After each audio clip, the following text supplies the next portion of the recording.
Welcome, everybody. Oops, do I have am I coming in here? Yes, I am. Okay. Welcome, everybody, to the Onward VRML Season 14 EU Round Robin. My name is Nightfire with two E's. I'm joined by a host of folks on the caster's desk that I now realize may not be able to be heard, so do give me a second while we add them into the call here.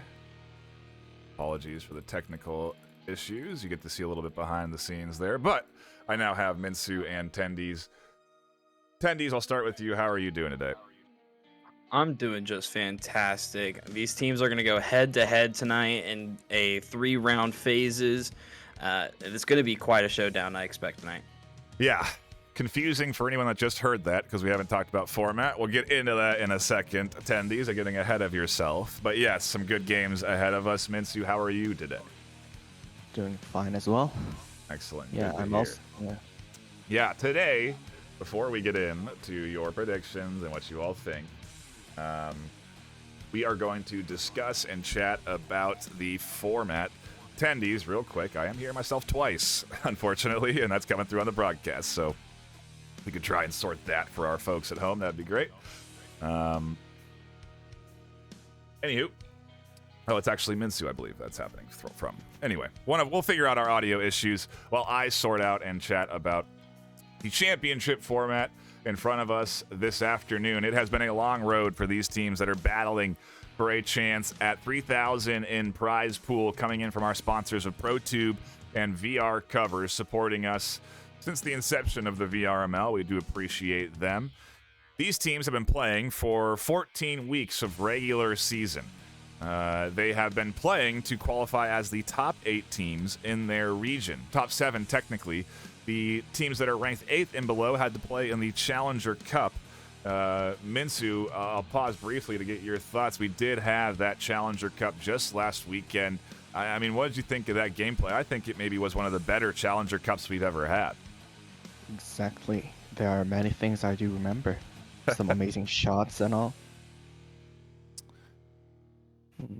Well, if I recall it, I also remember someone having an amazing skill at sniping on Downfall. We also had some close battles performed near OBJ, and I do hope we'll be seeing more today. Yeah, with that Challenge Cup format, it was a single map, 5 maps played. Actually, I think for EU, it was a best of 3 played out on the EU side of things. Obviously, that's where we're going to be focusing our efforts here this afternoon, as we are in the EU round robin. Out of that Challenger Cup, we had one team qualifying in that 8th spot. It was Slither, who we will be seeing playing today. And we now get to our round robin in the EU stage. What this means, essentially, is that we have 2 days this weekend of round robin gameplay. The top 8 teams now in the EU region battle for a chance to advance on to our regional finals. Essentially, the best 2 teams from each round robin group advance on. We have Group A today and Group B tomorrow. And so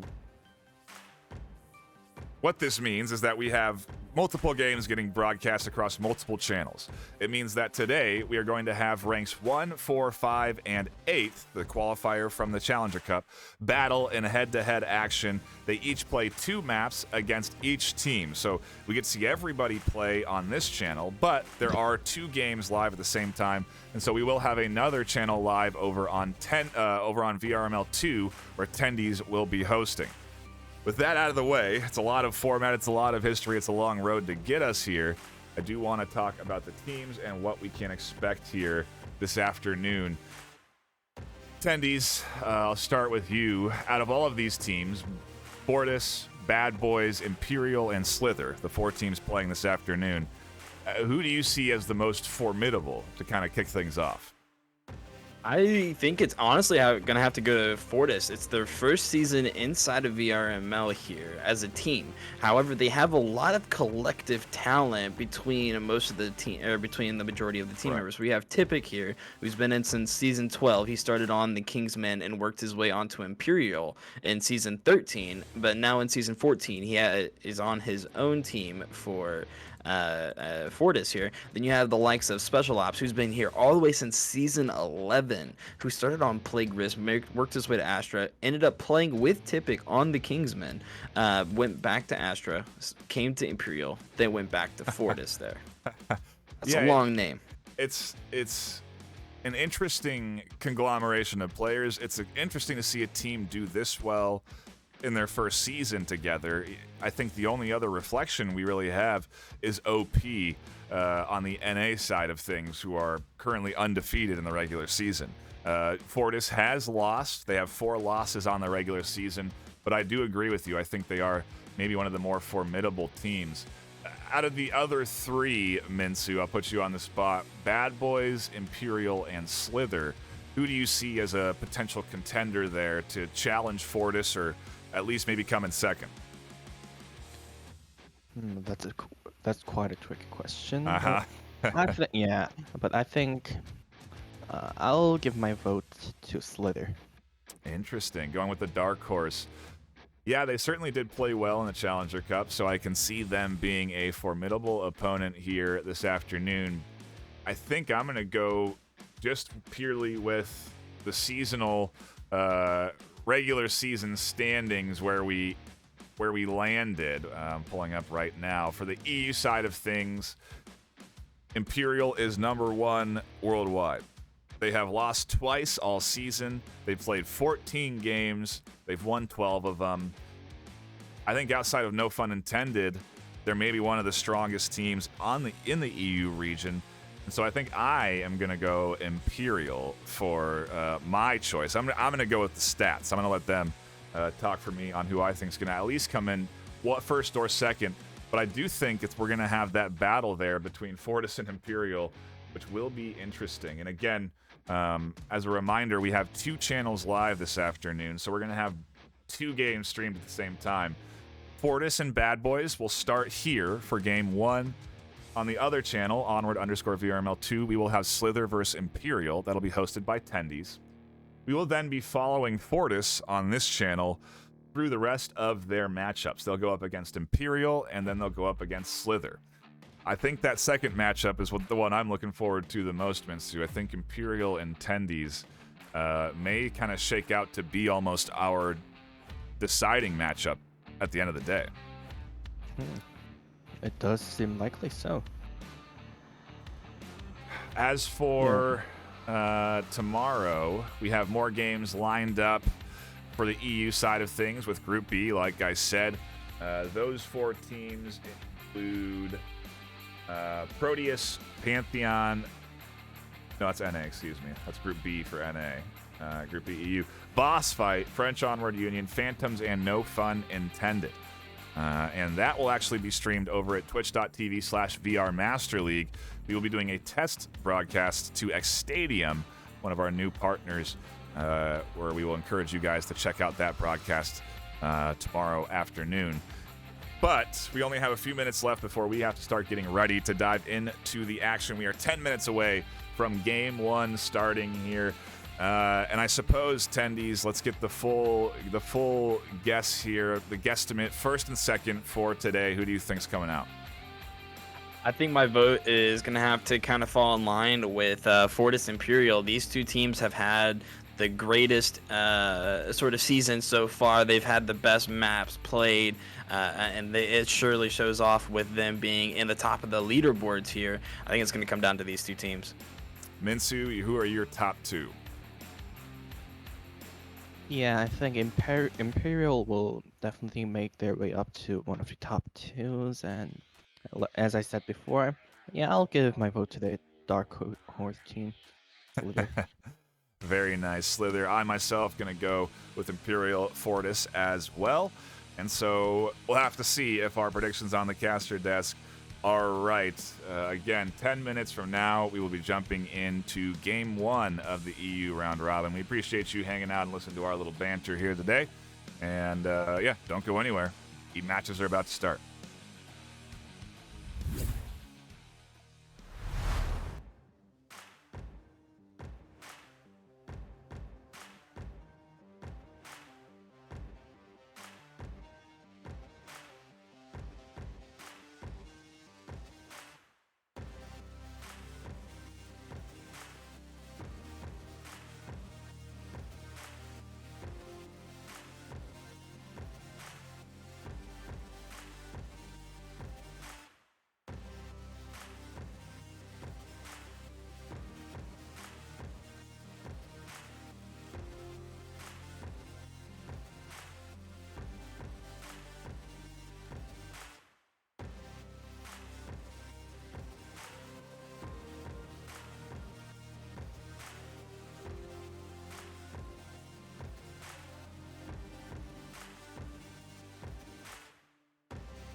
Welcome everybody to the Onward VRML Season 14 EU Round Robin Group A. My name is Nightfire with 2 E's. Today we are not going to be jumping into Fortis vs Bad Boys and instead doing something a little different. Today we're going to have Imperial and Slither live on both Channel 1 and Channel 2.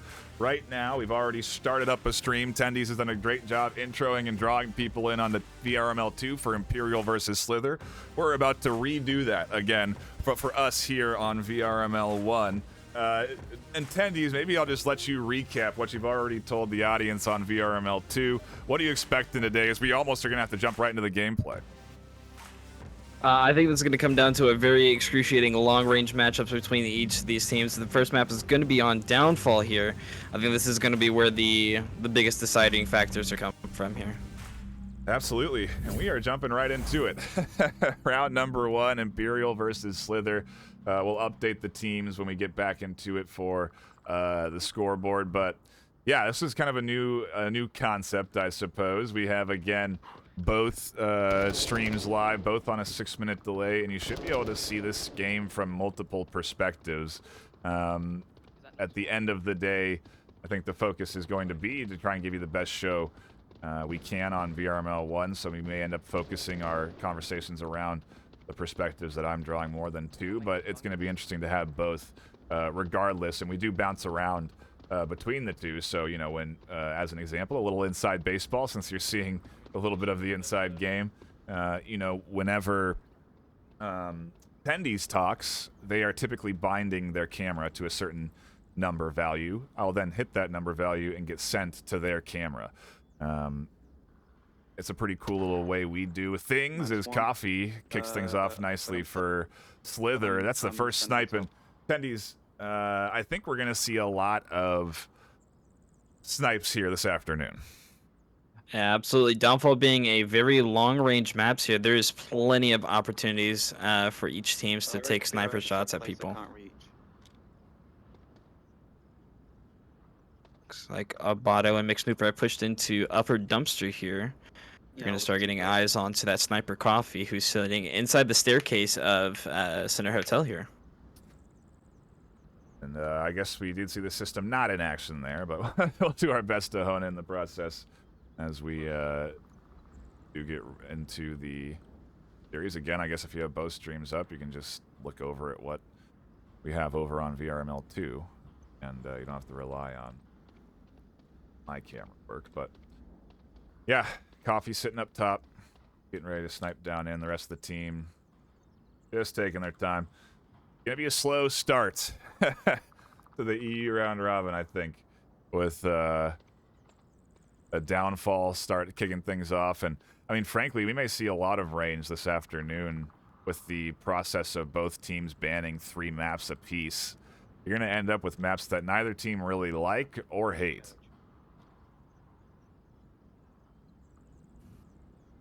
Absolutely. It's going to come down to a very important time. Abato is going to end up actually seeing Coffee down onto into Center Hotel there. He's going to pick him off, making this a 4v4 situation off the bat here. Slither playing a very tight defense now on objective, expecting to get pushed down from their southeast or the southwest side of the map here.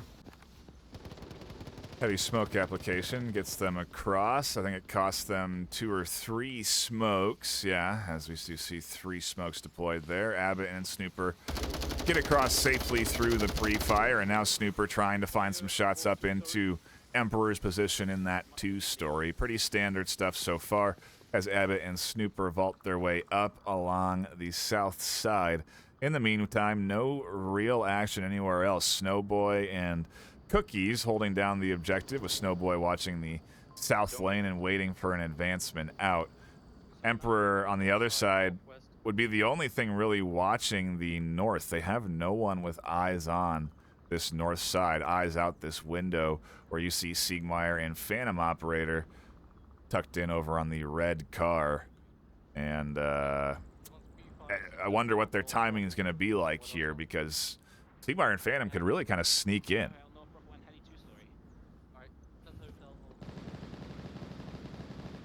Emperor was looking out to the north there, possibly just checking it out, but unfortunately he doesn't see Phantom nor Siegmeyer. They're still opening themselves up. Yeah, and Abbott's just tossing out suppressive fire towards them. And finally, Corian catches some kills. They've identified them over in the north. They just took a little peek out over to that north side, and they've now confirmed Siegmeyer down on the ground, so no res available. Snooper trying to poke and prod their way over towards Corian, and if they do try and swing out either to the right or left, you have both angles covered. Emperor holding things down for now as Snooper finds Emperor in the two-story. That's a big pick. That's going to enable them to push forward here. So they've dropped this. They've managed to drop this from a 4v5 to a 3v3 situation here. Phantom's gonna spot out Chorian inside of West Brothel, take some shots at him, but he's not gonna be able to hit them. But that's gonna allow Idiot Cookies to now realize that he's got one on his backside here. Jack is dead.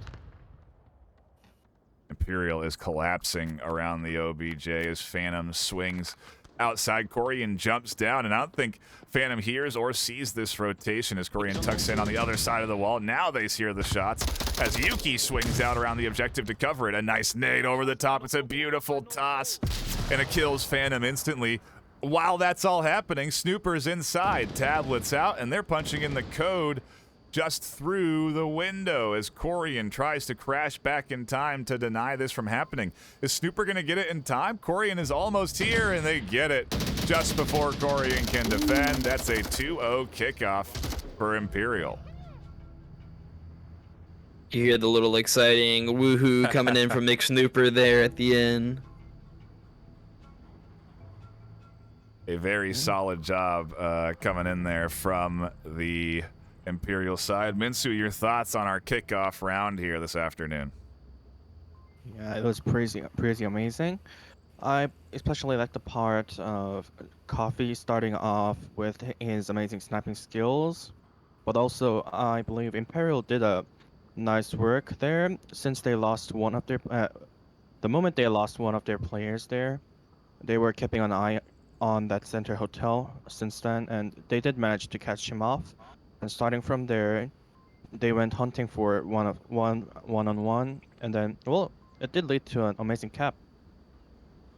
Yeah, I mean, you can't ask for a better start on your map pick, an opener of 2 points to kick things off. We saw caps being vital in the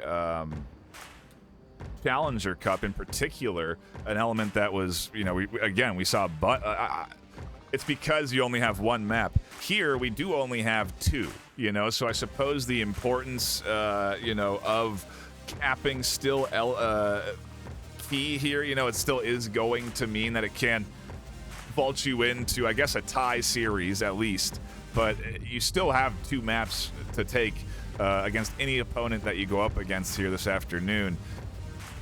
We're going to jump right back into it.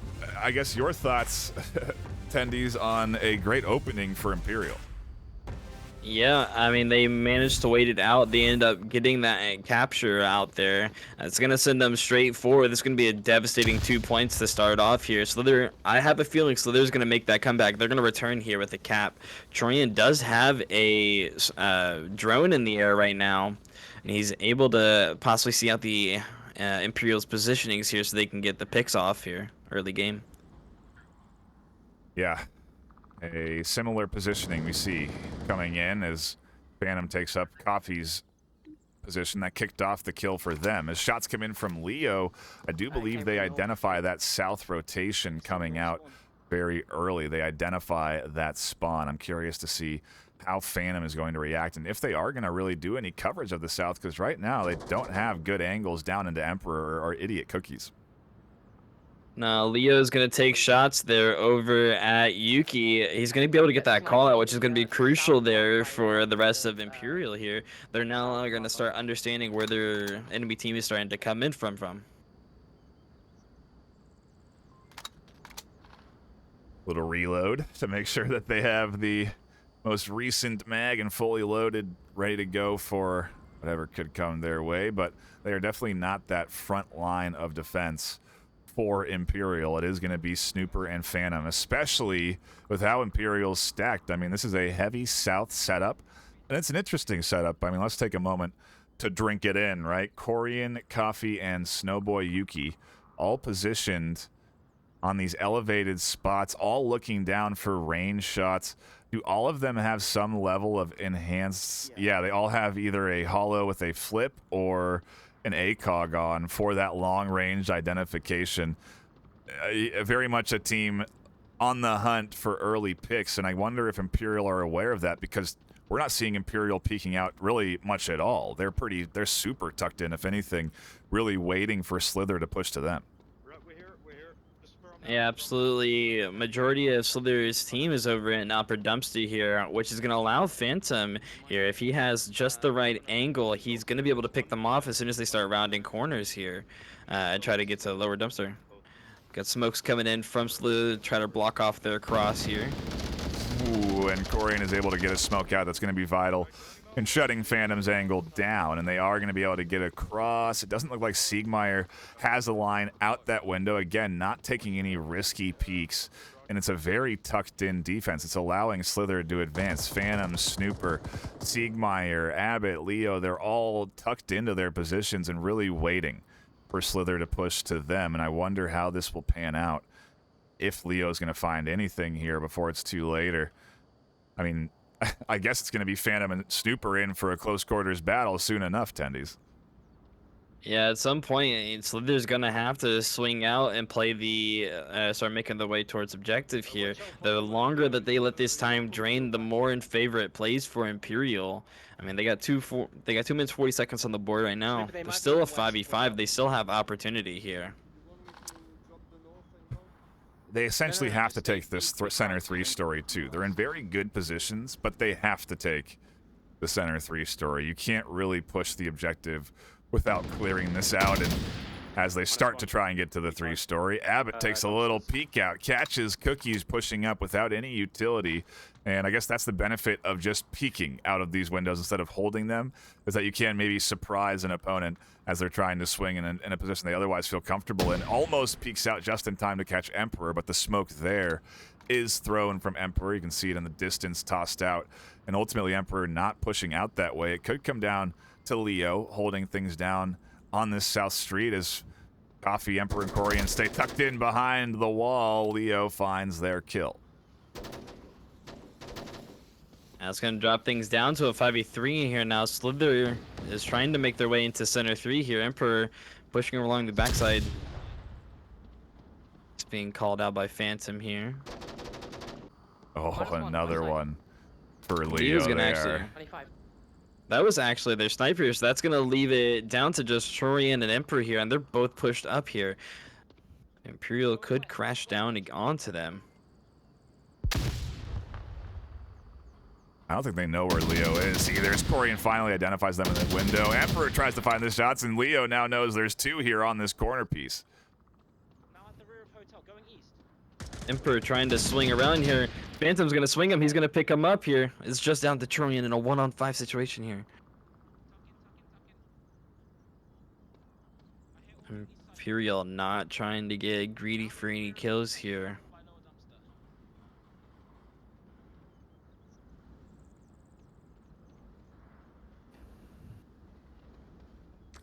Beautiful nade getting tossed over by Phantom. That's going to pick up Chorian. 3-0 starting off map 1. It's maybe what we'd expect. It is our number 1 seed versus the number 8 seed, the team that qualified in through the Challenger Cup. They're going up against the hardest opponent in this round robin stage right now. It's Imperial. It's them playing at peak Imperial, and they are up 3-0. I mean, they only lost twice all season. You know, it's not out of... if anything, I would be surprised to see Slither taking rounds and winning here. Minsu, your thoughts on that last round? Yeah, I believe Imperial played it very well. I Well, Slither has shown their capability of taking long-range shots on their matches played out last week on the Challenger Cup, and Imperial went, yeah, just like you said all through the cast. Imperial chose to go hide in south, not peeking out of the window all the time, but just checking time to time. And I do believe that's kind of one of the best strategies that can be shown on this map. Downfall is really large, and there aren't many spawn points that you get near the OBJ. So, yeah, hiding inside, waiting for your enemies to push into your position, that really works well, and we just saw it. Solid strategy that can backfire at times if the team knows that that's the defense and can adapt their strategy accordingly, but obviously Slither having a tough time breaking through the hard shell of Imperial. As Imperial now goes on the attack, we change objectives. Slither go back on the defense, and in a big swing to get to the 3-story, Coffee and his friend managed to get into, was that there? Snowboy Yuki managed to get into the 3-story, angles down into this offense that's rotating in, and pretty relaxed Coffee as they're whistling here on the roof looking for opponents. Oh yeah. Absolutely. Siegmeyer looks to hold the greatest potential here for a pickoff on Coffee. His head just barely peeking over, trying to see if he can maybe spot that kill out. What gun did you bring? Not bringing the Doesn't look like sniper either. Does have an LMG, but I guess a hollow with the flip sight there, so a little bit of range available. And Coffee's actually going to be able to get that pickoff on Siegmeyer there. That's going to make this a 4v5 situation for Imperial off the bat here. Yeah, that is a good opening. It's the same one we've seen them with, I think, last round as well, but it didn't end up working out for Slither. We'll have to see If I didn't peek, I wouldn't have seen that. how this goes.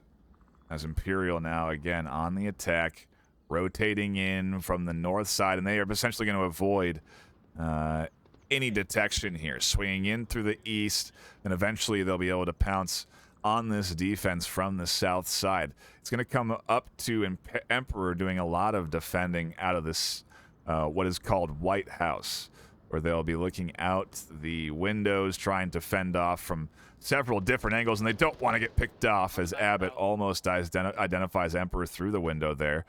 Gives away a little bit of their location in that south ravine, and maybe Emperor will be unwilling to re-peek that window, but either way, the push should be somewhat identified on the Slither side of things. Leo trying to peek from the Annex and North Twin here into White House, seeing if he can get the pick off on Emperor. It doesn't look like he's able to get the angle here, but that's allowing McSnooper to push up into, or go through the valley, sorry, which is going to have an excruciating impact here for the rest of the rounds here. Emperor just playing it patient, dropping utility flashes, trying to slow down this push, and now pushing out, getting aggressive onto Snooper, a little over-aggressive as Snooper finds the kill on the outside.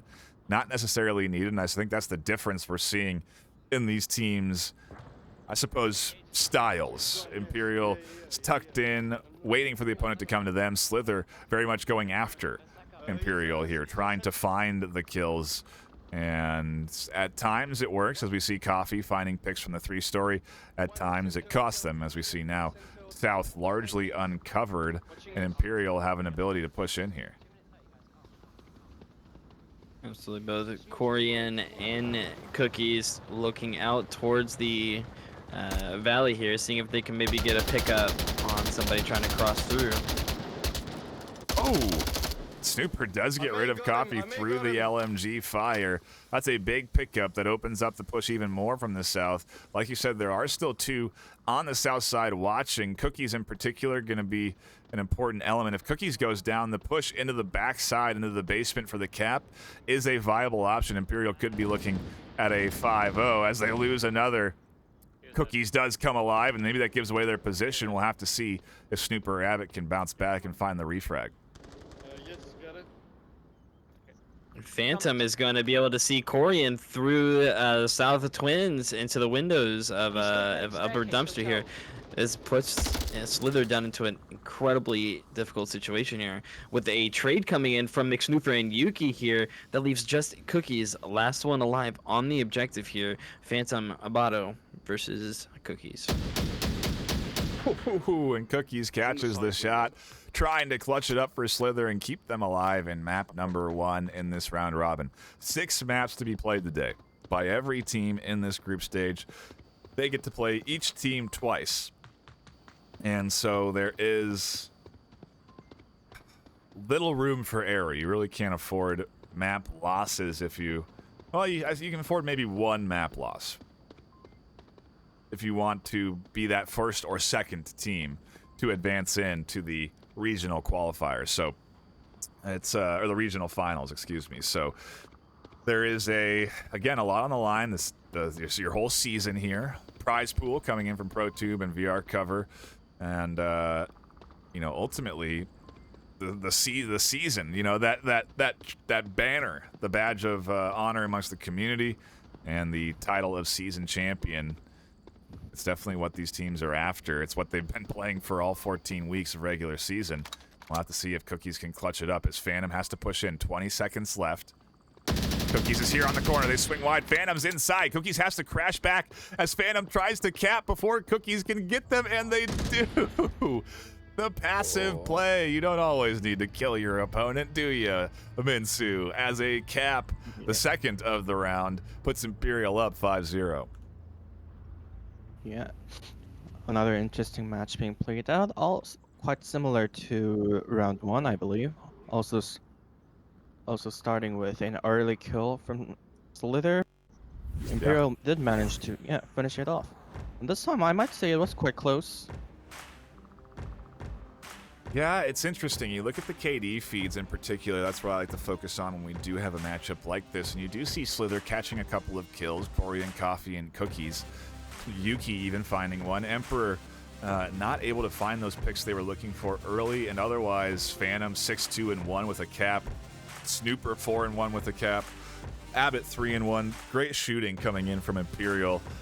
And again, what we'd expect from them, right? I mean, they are the number 1 seed tendies. It's not out of pocket to see them playing this well here today, but it certainly is a good start for them 5-0. Absolutely. This is going to be, that extra round could be a deciding factor whether they place first or they place second place within the bracket range here. Yeah, that is very true, because I do think maybe the most important matchup as we kind of look forward a little bit is going to be that Imperial versus Fortis matchup, which is coming up next round. We'll be covering that on this channel. We should be splitting back to 2 games, ideally. Hopefully, the other team will have gotten their remaining 2 they needed and can be playing throughout the rest of this round robin. Otherwise, we may have forfeits on our hands, because again, we were positioned for Fortis versus Bad Boys, but Bad Boys didn't have their whole team available and ready to go on time, so they weren't able to play. I believe we had a forfeit for that at least first map. I don't know the details of the rest of the series, and so we're going to stay on board Imperial and Slither for our next map, which looks like it's going to be Subway. We're going to see how Imperial does. I guess ultimately we may be following Imperial a little bit on this channel as we bounce around between games, but so far, tendies, the EUCC is they're at least pretty quick paced. I mean, Imperial going after Downfall without really much time wasted. Absolutely. I think Imperial kind of played a little bit more aggressive than they normally did. Usually draining the clock down to around that last minute, 30 seconds, kind of that sort of area. The draining that time, it like I was saying over in VRML too, 6 minutes may not seem like a lot of time, but when you're in it, 6 minutes feels like 6 hours, 6 years, 6 whole minutes is a lot of time when you're in there. Yeah, it certainly is, and we have more minutes, more rounds, it's a marathon, if anything, for these teams today, as they have to play the most competitive Onward they'll play all season, and have to play it all day. You know, in some cases 3 to 4 hours, if not, I mean maybe 5, probably more those 5 to 6 hours of Onward this afternoon from all these teams. And so it can be a stamina test, like an endurance test, mental endurance test, and right now is a pretty important map for Slither. They really need to bounce back here and find a way to at least get a couple of points on the board. The last thing they want, to your point, is to have another shutout, because if that's the case, essentially it puts them out of contention for the to advance on. And well, I suppose unless Fortis lose to I mean, maybe there's a path here, especially if Bad Boys are forfeiting. I don't know. You know, maybe there is a route where you could lose 2 maps and end up tying for map for that round robin second place. If that's the case, then to your point earlier, Tendies, yes, that's when some of these elements like rounds and difference in points do get to be the determining factor. At the end of the day, it's maps won that advance you on. But hey, like you said, every little point can be that key element when it comes down to it. And more than often, it feels like it is that key element. You know, we really do have some some pretty close series here in this round robin group stage. It's why we love to tune into the action. And yeah, Subway, what do we think here? What do the stats have to tell? What do the stats say for Slither on this map? Minsu or Tendies, whoever can get to it first, I suppose. Okay, so Imperial stats first. They played it 6 times this season, and what do you know? They won all of it. Okay. And we do have an 85% of rounds win here. That's, on the other hand, yeah, pretty impressive coming in from Imperial. What do Slither have on here? Yeah, they played it 9 times, won it 5 times. Rounds win percent is 57%. Okay. So at least both teams familiar with the map this season. Ultimately, Imperial have the better scoreline, and me and Tendies will jump into round 1 for Slither versus Imperial on map 2, Subway. Absolutely. It's going to be the basement objective, which is a very easily defendable objective here for the Volk-sided advantage. It would appear they're trying to shoot Emperor through the through maintenance there, sorry. But Meg Snooper is going to be right behind the Coke machine, listening out for anybody coming through Horseshoe here. Yeah, and up top where we're focused, Snowboy, Yuki, and Coffee pushing in and pushing out. Snooper does catch that kill. Yuki doesn't get the refrag, but able to pick up a bit of utility. As Yuki tries to peek out there to catch Snooper, they've already tucked back into the stairwell. More utility coming in. That should at least provide Yuki some comfort in pushing, which may be false comfort as Snooper pops out to catch the kill, and that's a nice double for Imperial to kick things off. Slither having a tough start as Emperor finally finds a kill for themselves. I think that's the first kill they've had this series. They get on the board, and Imperial down 1. 3v4 situation. Sigmire now hearing that Abado got killed starts looking out through the platform. Ooh. And that TK came in from Leo, but it was only in wound, so he was able to get rest here. Upstairs. It's honestly hard to keep track of what is happening in this round because Slither are pushing as Corian catches Snooper. And then you also have like an advancement in the basement as Leo's trying to crash forward through the basement. You have Siegmeyer popping up, maybe potentially looking for some picks. And this aggressiveness from Imperial is seemingly costing them as Slither, playing things low and slow, are catching picks. They've gotten rid of the upstairs defense. And they're now really just have to position themselves to push down the 2 stairs. Siegmeyer, Leo, and Phantom on Imperial's side are the remaining 3 to hold things down. We'll have to see what their plan of approach is going to be, but for now, I think we get a little bit of a breather. Maybe the first one we've had really all series. Absolutely. Emperor and Leo able to hear each other trading off information here.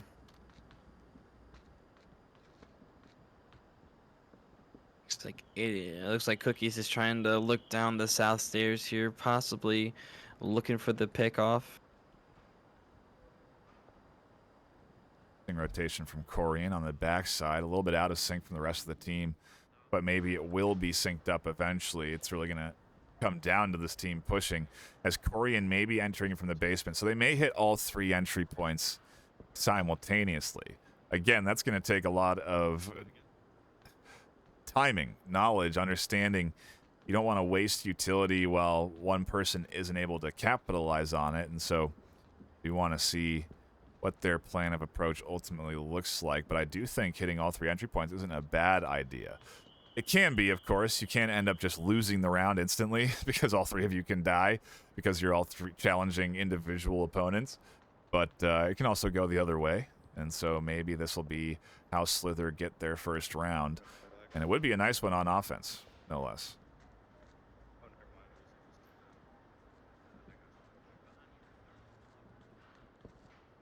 Absolutely. Imperial now changing up from that aggressiveness that they showed at the start. They're not playing it super passive here, which could play off into their favor as they are dropping Slither's time here down to just under 2 minutes here before Slither has to make a move.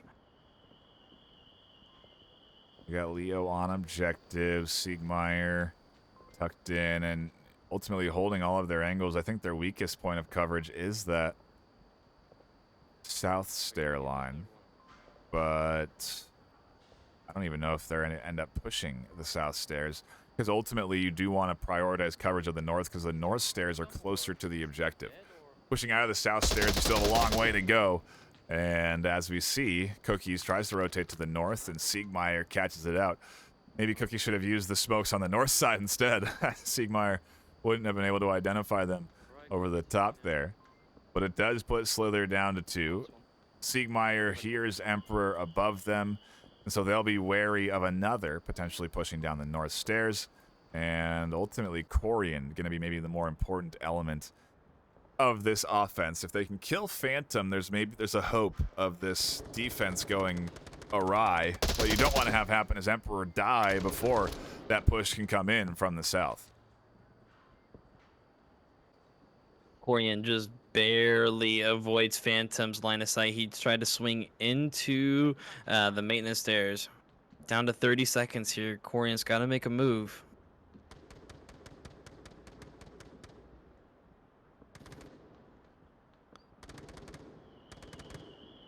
Yeah, time not on their side. Phantom is here, so close to having the pick, and down goes Phantom. Now Corian can push out.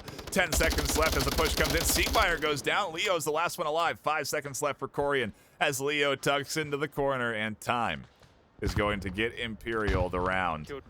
It's the smart way to play, and Corian unfortunately doesn't realize that the time is the issue. Almost perfectly executed by the remaining duo there from Slither. Nicely timed, just what they needed to do, but just a hair off, honestly. Maybe if they had pushed in from that basement position 5 seconds sooner, it could have been a different story. But that's round 1 into Imperial's hands, Minsu, and that is 6 unanswered points. Yep, it surely is.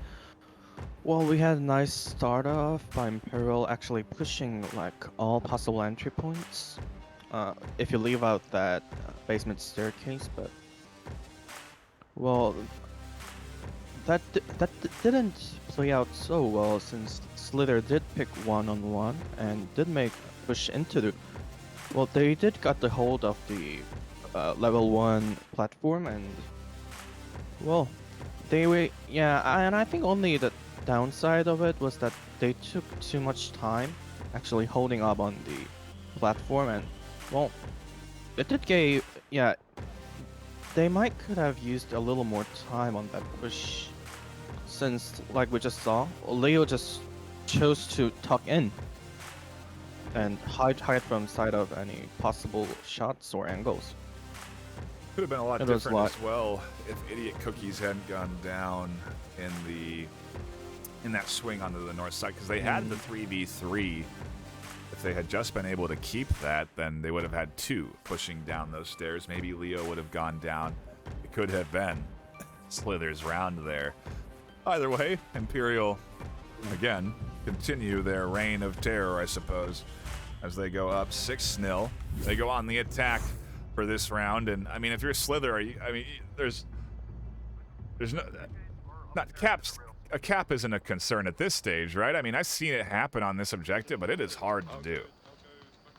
Absolutely. This is a Volk-sided objective, so if Slither was to just crash down and hold the objective purely, they would have a very, very good shot at just defending off the objective here. It is not what they're doing, though. The Slither defense has spread out. They have pushed away from objective. If anything, they're banking on a upstairs push. They're quite literally anticipating that nobody is going to be stacked heavily in the basement. And we've seen teams push 4-3 out that basement side. And they're lucky Imperial aren't doing that. Lucky, or they've done their research. And they know that Imperial don't typically send 5 into that basement side. And it seems that at least the Slither defense will be somewhat prepared for Imperial's push. They're going to send 2 down this catwalk side. They're going to send 2 down to Coffee, and 1 with Leo pushing down from the north. All of these angles are covered. And so it's a matter of time to see if Cookies gets naded. Flashed, comes around. Abbott pushes out. The nice 2-piece swing out as Cookies is flashed still. Abbott able to get the kill, and that's just good play from Imperial there. Good utility uses. Abbott, I think, flashes themselves, so maybe not so good utility use.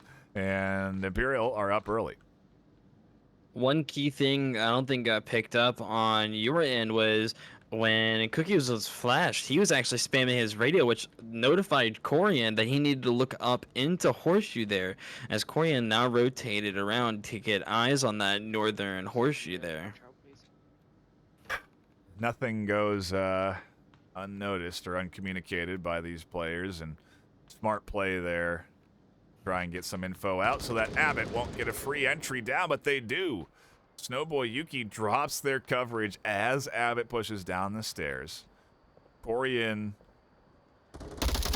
got shot, got down. No, doesn't see Abbott here. It looked like their body was down. It was flopping around on the floor, but that's just Onward kinematics for you. As another goes down, Snooper catches Coffee. Yuki finally gets 1. As Imperial still have 4 strong. And again, objective super weak coverage on it right now, if you think about it. All it is Emperor down there. If they just had 1 or 2 pushing the basement side, they could cap this.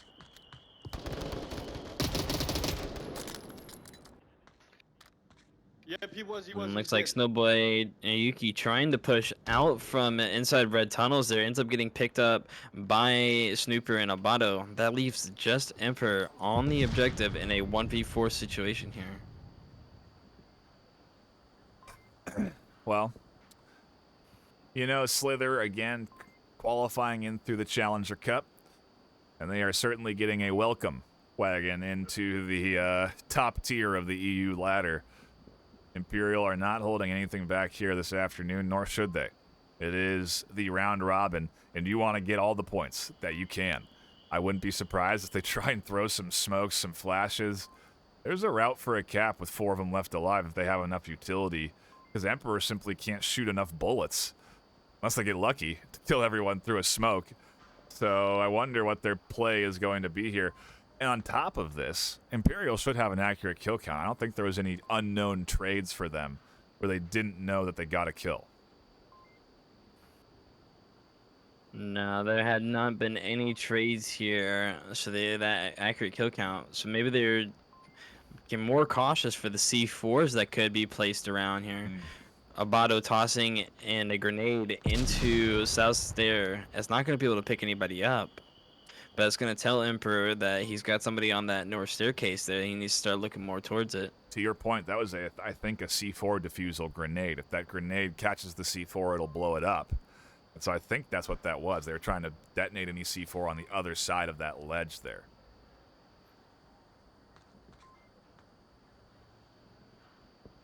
Stigmeyer and Abato now have eyes down on that on the south stairs. Sorry, looking down towards OBJ. There could possibly pick off Imperial if they slowly go down that stairs. Abato now making his way down the stairs here. Imperial hears him. He's got to split his attention though. Yeah, I imagine they're just going to take the kill and take the round because, again, this cap is so hard to push out for. They've gotten 2 caps, though. I mean, so I don't know. I think they would have cap on their mind. Maybe they're just trying to identify where Emperor is before they try and make this push. And they're going to take the kill. Phantom will find it. Imperial will take the 2-0. And, well, what does that make it? 7 unanswered points coming in so far, Minsu. Your thoughts on that effort from Slither? Yeah, I think it was quite nice, but it was risky as you've mentioned before. They just placed 1 player to defend off the maintenance tunnel, but yeah, Imperial didn't actually send any attackers down there. The defenses were set up pretty nice, but I might say there were some mistakes making, such as Yuki looking away on the exact honor time, it may be saying. Onward timing, yep. Yeah. That's the saying for it. Yeah, but things does happen, and at the point that Imperial took the control of the level 1 platform, well, things did push things did happen in an instance. Imperial cleared the entire platform, secured it, and then they, just like you said, they did have an accurate kill count, and they were just searching for the last player on the defense side, and it did work out pretty well. The last defender was actually putting all his concerns on that staircase and didn't check the maintenance tunnel side, and well, that kill was fired from there. Yeah, they ultimately had almost no maintenance tunnel coverage, and we find Imperial now going on the defense for our next round with Slither on the attack, trying to slither away with at least a round on the board. They don't want the full shutout. That full shutout may be the death sentence to them in their efforts here in this round robin. It could be the end of their season if they can't find some rounds here against Imperial. And that is no easy task, Tendies. I mean, we're talking about the #1 team in the EU region against the team that qualified through the Challenger Cup. Granted, Slither, I think, was ranked 9th, so they were pretty close out, of that top 7 and not having to play in the Challenger Cup. But still, it is a tall order for them. And so far, they haven't gotten to... I mean, they've had a couple of kills here and there, but ultimately, Imperial have just looked real strong today. Absolutely. Imperial dominating the field. Slither has not been able to get a point on the board yet. Yuki trying to swing out for the trash can. He's not going to be able to pick anybody up. But Coffee now running through main. Possibly looking to see if he can get any bait out. Phantom hears all of this action going on, communicating over to Snooper with his radio clicks. Hey, they're coming right down here. Nice identification of the C4 from Coffee. That could have caught Emperor and Cookies out right there. But Coffee quickly catches it. Phantom on the corner, doesn't expect the fast push because the C4 should have been detonated, and Snooper pops out of a smoke before they go dead from all of the shots coming in from the entirety of Slither. Slither is stacked for a push onto objective. They may be looking for a cap attempt. They may be trying to surprise Imperial with pace as a heavy dose of smokes on objective comes in. Leo blind fires through the smoke and actually catches one on a rotation as Yuki goes down, but the push is here. Counter flashes and flashes getting dispersed out. Leo calling out for help as Siegmeyer comes crashing back. Everyone defending the objective with blind fire through the smokes. As we trade one apiece, Coffee catches another, and Siegmeyer on the short corner finds 1, 2, trades down, and finally, in chaos, Slither finds success. Maybe this is the strat we're going to see more of here. Minsu, what a change of pace we've had from the slow, long, 30 seconds left in the rounds to, 2 minutes, and this round's over. Yeah. Actually, I was quite surprised that Imperial didn't send anyone to check on the south staircase, or at least try to throw a flash there. Yeah, I actually was kind of expecting that kind of strategy here, since Imperial does have some, how may I say it? They do have, they have enough points stacked, and I think they were holding this map. They were having the current on their side, and considering their playstyle, I really thought there would be some pushes there, but they didn't. And they only just placed a C4 on the main street, and which actually, by Coffee of Slither, it was kind of diffused, and yeah. Well, after that, was like you said, Slither stacked their effort on the main street, and yeah, they didn't get a cab on that one because all through that blind fire and quick rotation from Imperial, but yeah. Yeah, I think one thing that stands out there is that play. Really got to pay attention to how well Imperial did rotate back. The call out, I think, was 6666 or 666, and then the whole team crashed back to the objective. Granted, there's only one player, I think it was Siegmeyer, who was away, who crashed back, but still the call out came in, and that is, to your point, what saved them from losing that the lead ultimately and having this be a tie game. Slither coming out nice with that round, but now they have to go on the defense, and so far Imperial have played pretty strong offense when they've had the opportunity. So a big round for Slither here, because, I mean, again, Pendies, do we expect a cap on this objective? I think they're going to try to go for that cap. They already have had sent flashbangs out, Coffee tossing flashbangs in return. They know that they're trying to go for the push out. Oh, what a trade. Phantom catches the kill, but Coffee managed to huck an aid right on top of Phantom. And so both are fully dead, unresable, and it's a 4v4 called out by Abbott and identified so they know. Ultimately, coverage down towards objective feels weak to me, with just Cookies here throwing nades, which was a beautiful nade onto the corner. Unfortunately, it goes to waste. And yeah, 4 tucked in around objective, waiting for Imperial to get to them. Absolutely. I believe that trade there with Coffee there, I believe some would call that a martyrdom right there. With a 2 split now coming in from Leo and Abato, splitting off into main, whereas Siegmeyer and Snooper are trying to push through Sex Alley. When a big pick from Snooper opens up the alley for advancement, it means they can get closer to the objective. Leo and Abbott still not quite pushed up. And Emperor is rotating back. Ooh, they could get this res because Corian is actually just below Snooper's line of sight, the stairs saving them there. So the res comes in, a big res, a big nade. Catches Cookies, or no, maybe a C4 detonation? It looks like the C4 killed or downed Cookies in the chaos, and Yuki quickly peeks. And we have shots everywhere, from the alley to the C4 exploding, Snooper pushing in, Corian finding a kill. Imperial are down to 3, but so are Slither as the push towards objective comes in. Corian catches Snooper out, and still Cookies getting pressured. Emperor and Corian away from OBJ, and it's going to come down to Abbott and Leo to push their way in. And again, the C4 killing a teammate. I think both C4s ended up downing Slither more than they downed Imperial.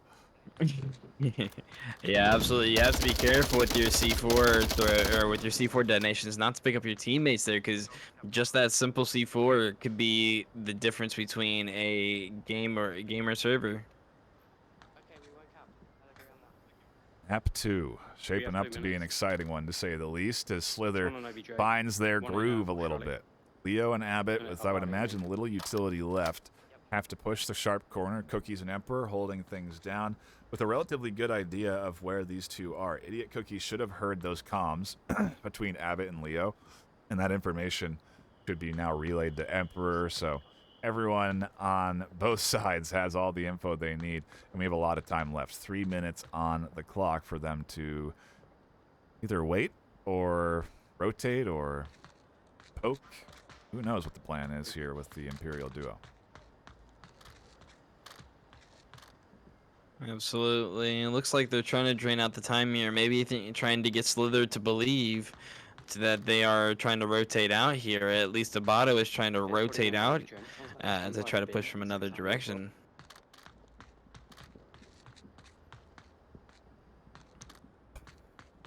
I wonder. Yeah, so I think what Abbott's doing here is they drop back from the stairs to radio in their plan, so that they are as far away as possible from Slither, so that they don't hear the comms that were just radioed in there from Abbott, so that you can kind of strategize. It's all a matter of then, of course, of executing on that strategy, and again, it is just a matter of time before they have to push. Cookies has tucked back to a tight corner, one that I would say is pretty meta, and Leo should be expecting or anticipating someone here.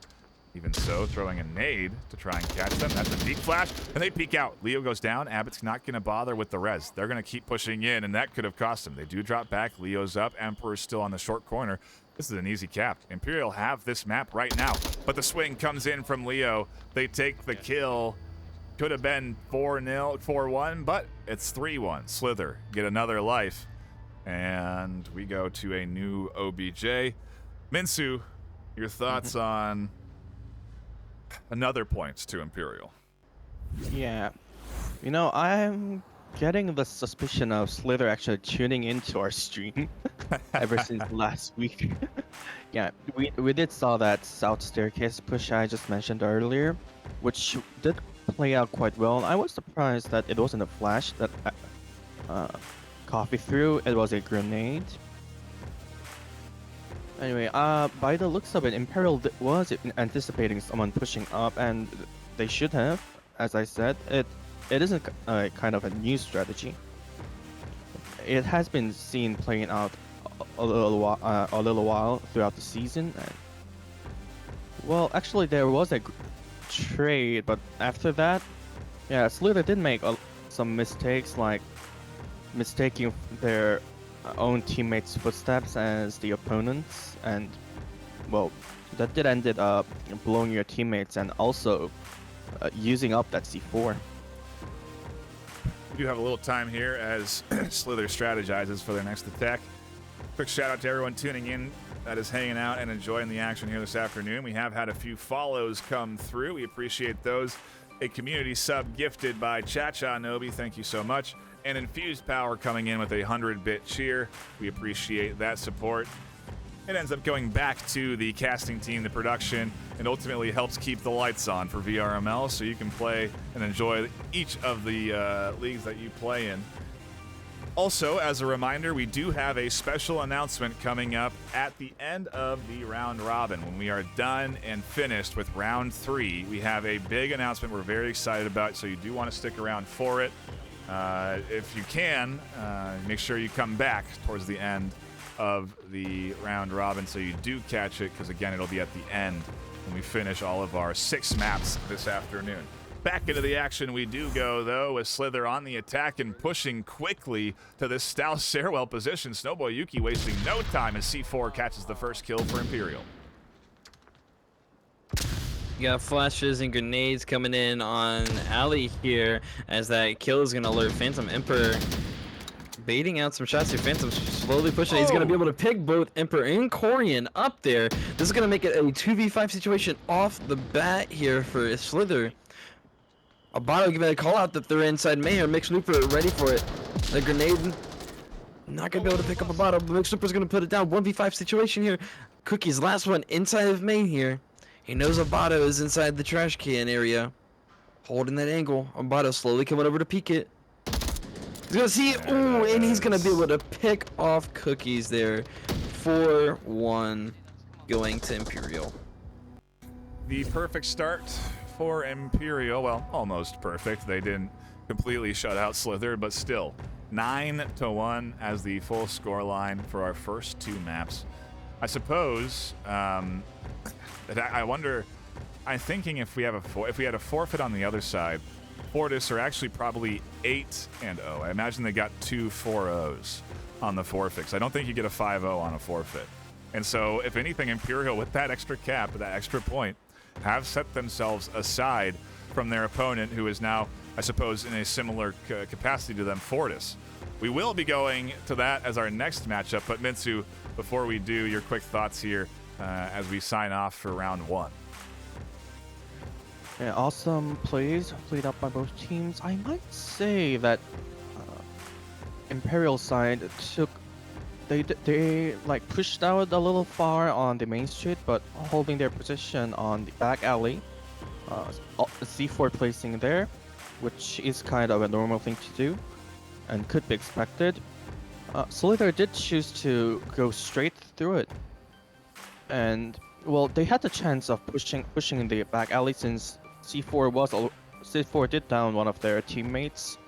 It did cost them 1 player, but yeah, C4 went off. They won't be expecting any more C4, so they just push it up. Utilities flying here and there. Actually didn't flash Phantom Operator, I believe, was it? Yeah. Who was defending the back alley, and Phantom got the kills, double kills, and well, the control was suddenly all over Imperial. They were holding the entire round, and well, it did pay off. Yeah, it did indeed. A 9-1 victory. Attendees, we look forward to our next matchup, and I think that's going to be round 2. Again, live here will be Imperial versus Fortis. If you want to catch that matchup, do stick around. We're going to go to a brief break as we sort things out and get ready for round 2 of the round robin. 4 more maps to be played out, and a big announcement at the end of the stream, so don't go anywhere. We got a lot more to cover.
welcome everybody.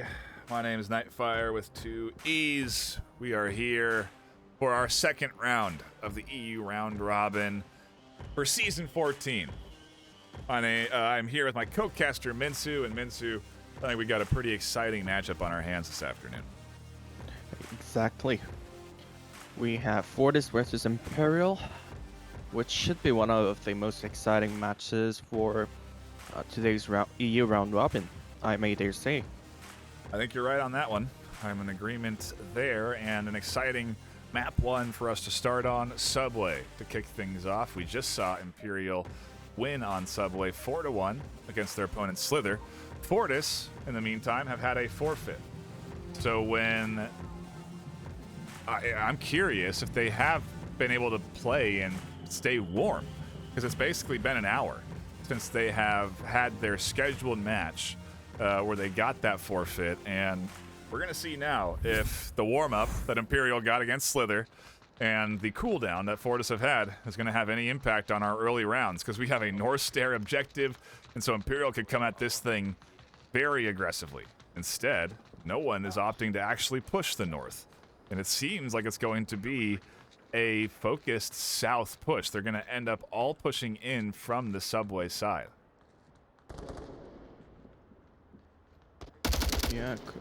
Yeah, they only placed Phantom Operator, and by the looks of it, he's just there to check if anyone rushes out of it, realizing that no one's pushing north. We do have Glue Sniffer on the next to that staircase that leads to the basement. Yeah, and we also have Actually, A-Rob up here where Snooper is pushing in just around the canister here. As Rob swings out, they catch one over the shoulder of Snooper. Snooper is able to find that refrag, though. No res available, and it's essentially a 4-4 now, as Imperial and Fortis remain even on their overall alive members. I'll have to see how that Glue Sniffer position comes active next, because I think, to your point, that's probably where the next bit of action will be. Either that or... yeah, I don't think there's really anything else, because, again, there's no push coming in from Phantom on the north. And so it is going to be, you know, Snooper and Siegmeyer and Leo pushing up from the stairs, ultimately. Yeah. So we have Tio and Glue Sniffer currently covering the platform. We have Sigmire and Leo coming up from the basement. One Snooper's northeast track.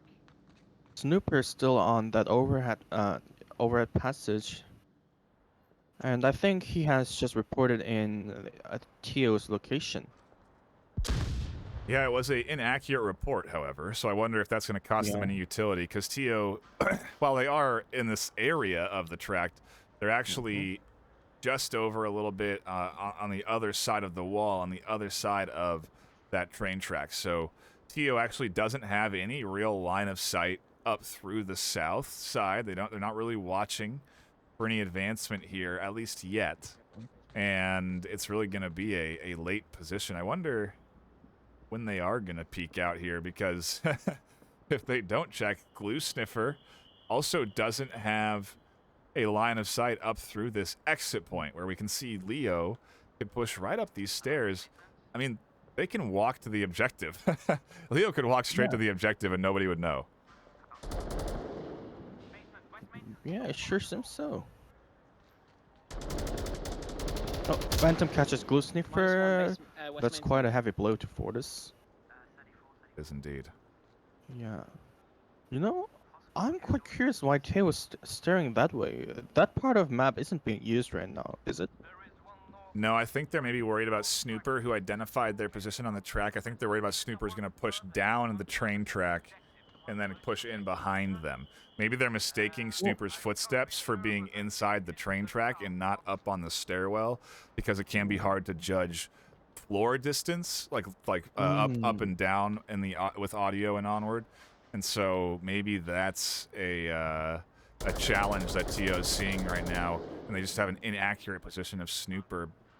Either that or, yeah, it's just a Yeah. I don't know. To your point, I don't know why they also aren't holding outside of their doorway, and eventually watching this angle because again, it's Yeah. a free cross. Yeah, you're quite right. And by the looks of it, Special Ops won't be able to. Oh no, he is actually rotating back. Now sure that no one's pushing from north side. I can't pick that up. Okay, so I think Imperial are taking their time, but right, there goes in a smoke. Yeah, Snooper. Yeah, that was supposed to be guess point for Snooper's. Uh, Yeah, because they think Tio is holding out yeah, those. Yeah, from they that think. Yeah, yeah. train track area.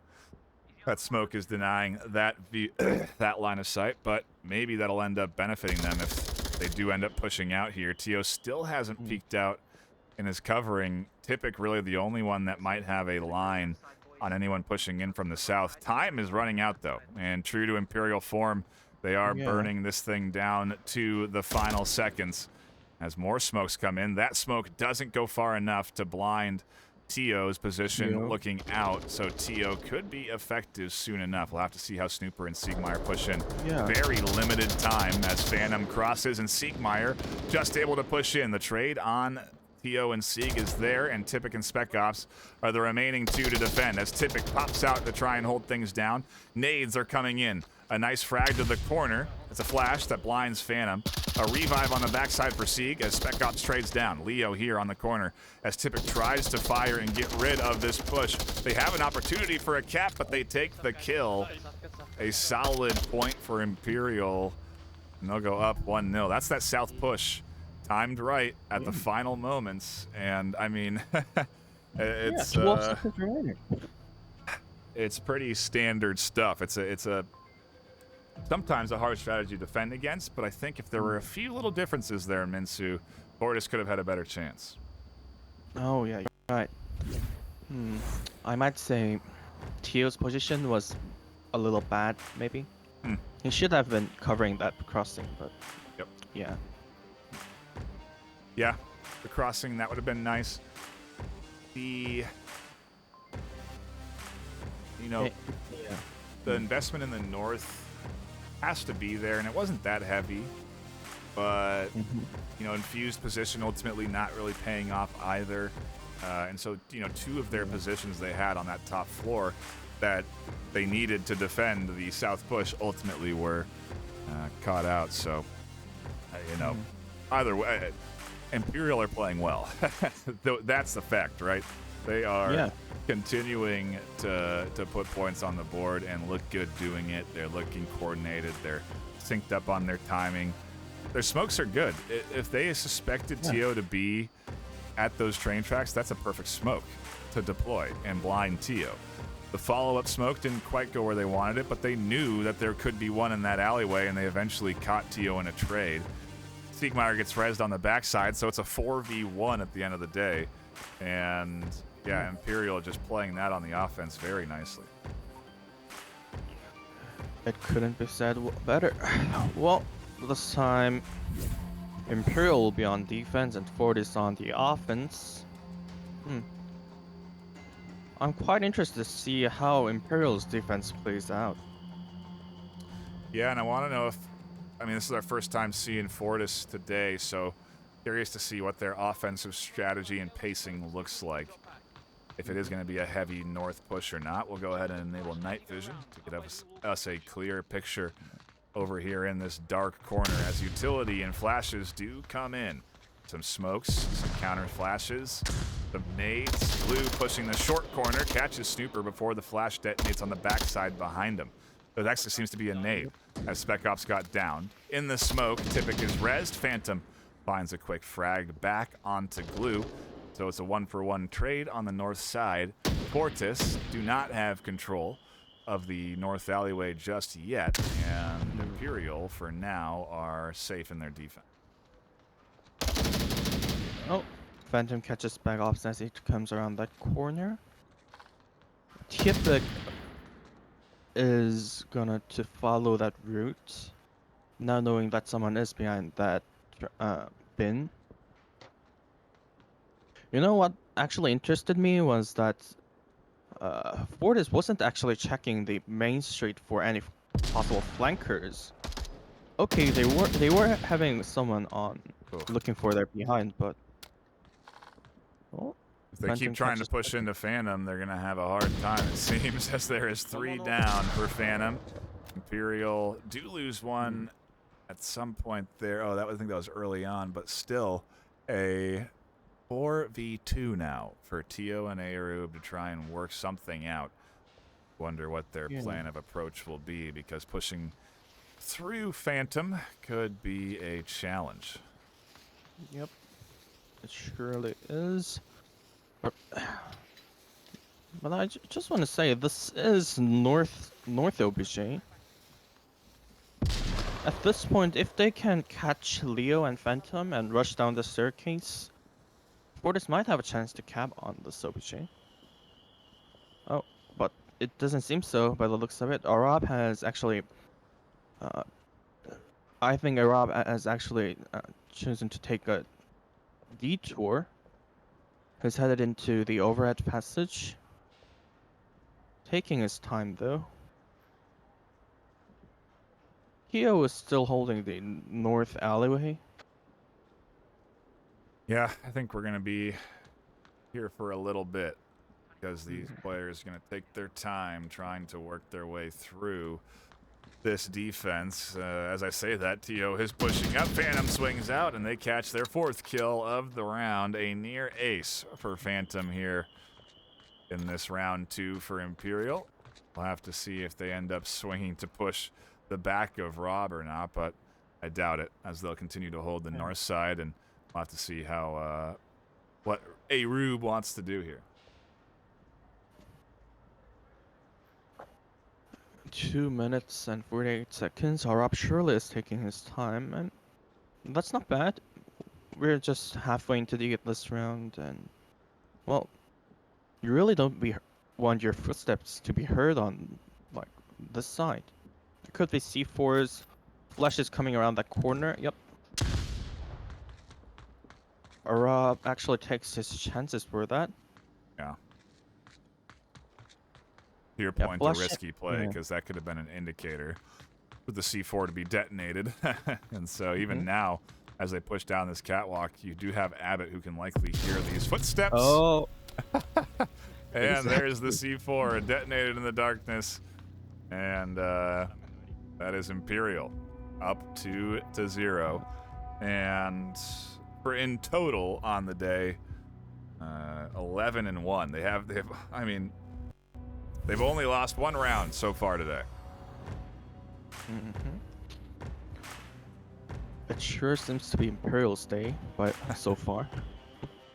Yeah, and I think we've talked about this with attendees a little bit, but the plan for what's going to happen here going forward is if Imperial can take 2 maps against Fortis, and Slither can take 2 maps against Bad Boys, then, or Bad Boys can take 2 maps against Slither, then we are going to have a battle for second place, essentially. Imperial will advance automatically by taking 4-0 in the way that they have, and it'll be a battle between Fortis and Slither, or Fortis and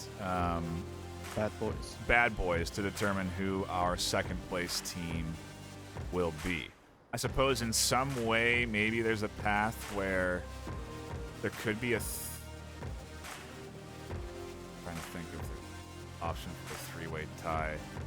If Bad Boys win if they beat Slither 2-0 and Imperial 2-0 in their last series, then there is a way for a tie.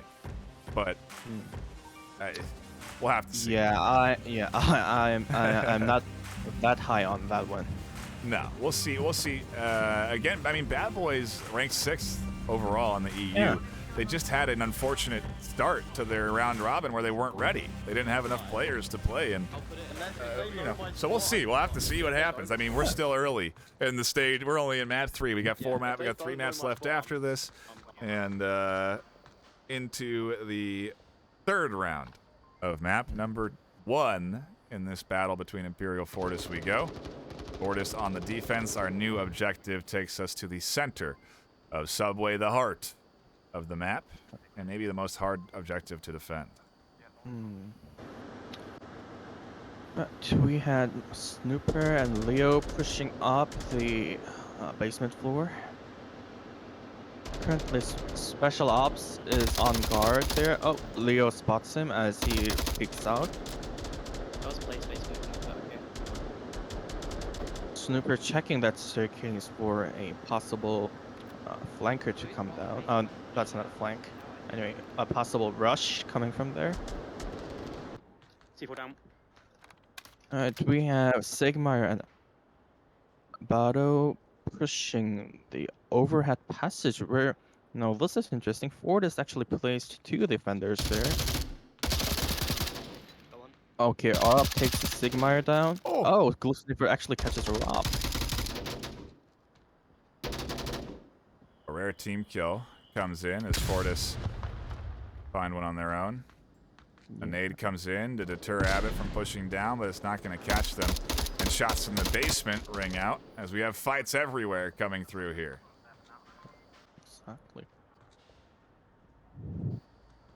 Right. Okay, Phantom is about to join Abado. Oh, Abado Two. takes Glue Sniffer down. Shoot. Well, since you actually took 2 defenders down on the overhead passage. Imperial. Yeah, that's, I think, Imperial got hold of that area, I think, for now. Yeah, they do have full control of the horseshoe. They'll be able to peek out both stairs, look down into the objective space, and ultimately objective is kind of weakly covered. There's a clear route to push up to the map and cap behind it.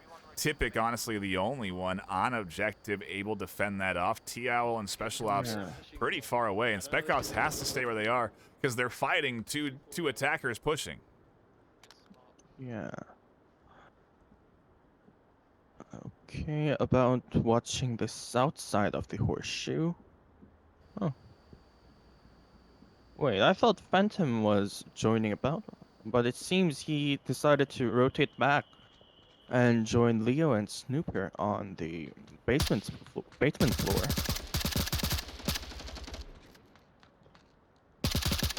Oh, and Spec Ops doing their best to try and battle off the trio pushing in through the basement, but they are out. They made it into the basement. They can push up the stairs right to the objective. Typic and Tio are the only 2 left to fend off Imperial. And Imperial, with blood in the water, maybe thinking of a cap here. I certainly think I would if I was on the Imperial side. You can actually see Abado rotated to the basement floor as well. And this is quite, well, yeah, this is amazing. So Imperial got control of the horseshoe area, and they just, counting their kills, well, it's pretty obvious that no one's going to, like, rush up there, so, yeah. They just rotated back, yeah. The push is going to be to push out of the south stair and go up to the map and try and cap behind the map. Typic is going to be that main line of defense from fending that off. That is basically Typic's job, is preventing anyone from being able to advance up to that map and cap it behind it, because it's solid cover. Can't shoot through it, I don't believe. And you can cap behind it, so you're gonna it's either gonna require utility follow-up if they don't get those kills, and Tio I don't think has the ability to really fend off anyone from pushing that. So if Typic dies at any point here and this push comes through, it's gonna be a clear route for a potential cap. Exactly. Okay, Teo's still watching that horseshoe area. Well, he should be. Both their defenders defending that area were taken down, and footsteps are being heard over there.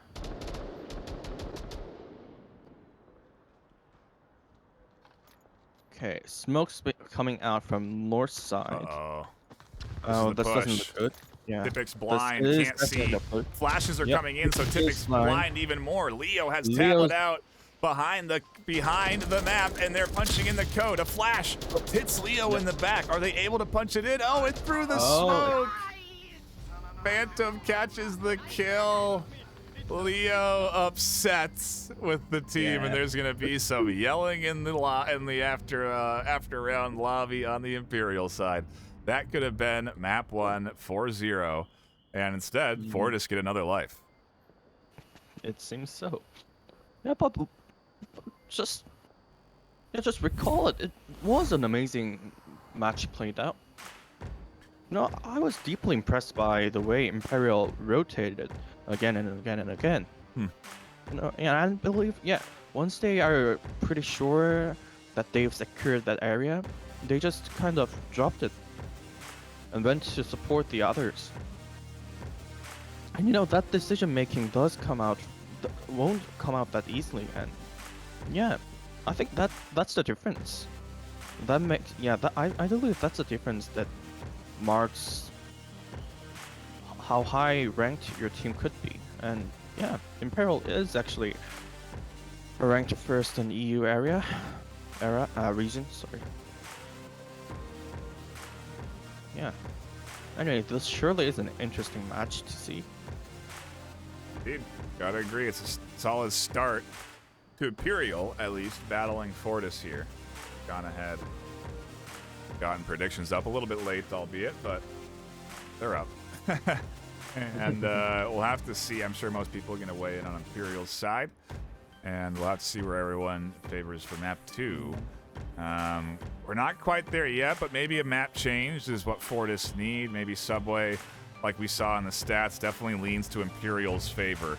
And so, Fortis definitely giving it their all here. They've gotten very few kills, and ultimately what this is Imperial playing well.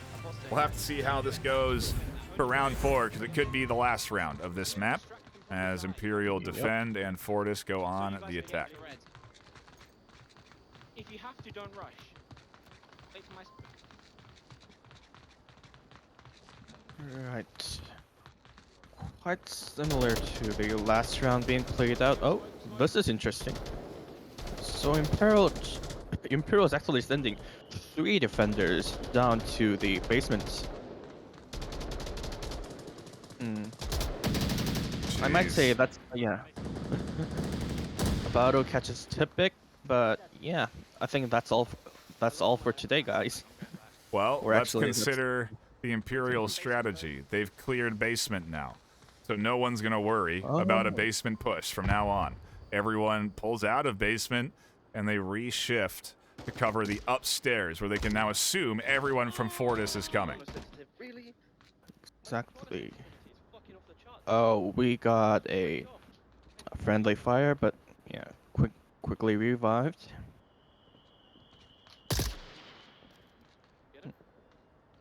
Yeah.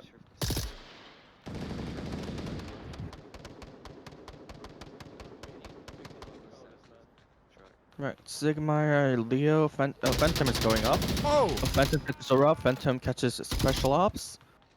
Glue Sniffer. Oh, it's a down trade. Let's say down trade, and I'm not quite sure Tio will be able to cover that up. So I think that will be a confirmed kill on Imperial's side, and a possible revive. Oh, it's a Leo confirms kill, which marks Tio the last remaining pusher for Fortis. That's 41. Yes, Abado is on the basement floor, but he is rotating back. Oh, Snooper catches Theo, and that's a solid 4-0. Imperial takes their first map.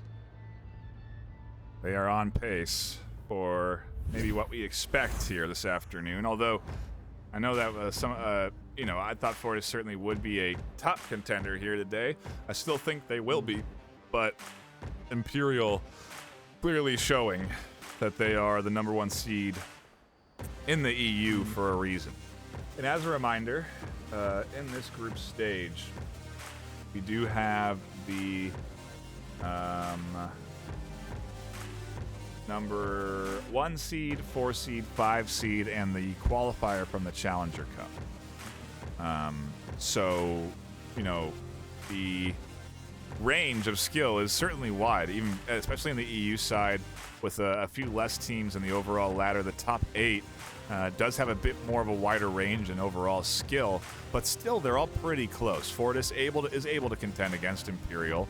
I do think the map may be the determining factor in that, and if this is the decision they're making, then map 2 could be Tanker, which would be certainly an interesting choice here. Not surprising that it's this pick, considering the process where each team bans 3 maps and they're left with a very limited pool to choose from for the 2 maps remaining. And so ultimately you end up again getting maps that both teams are either good at or bad at.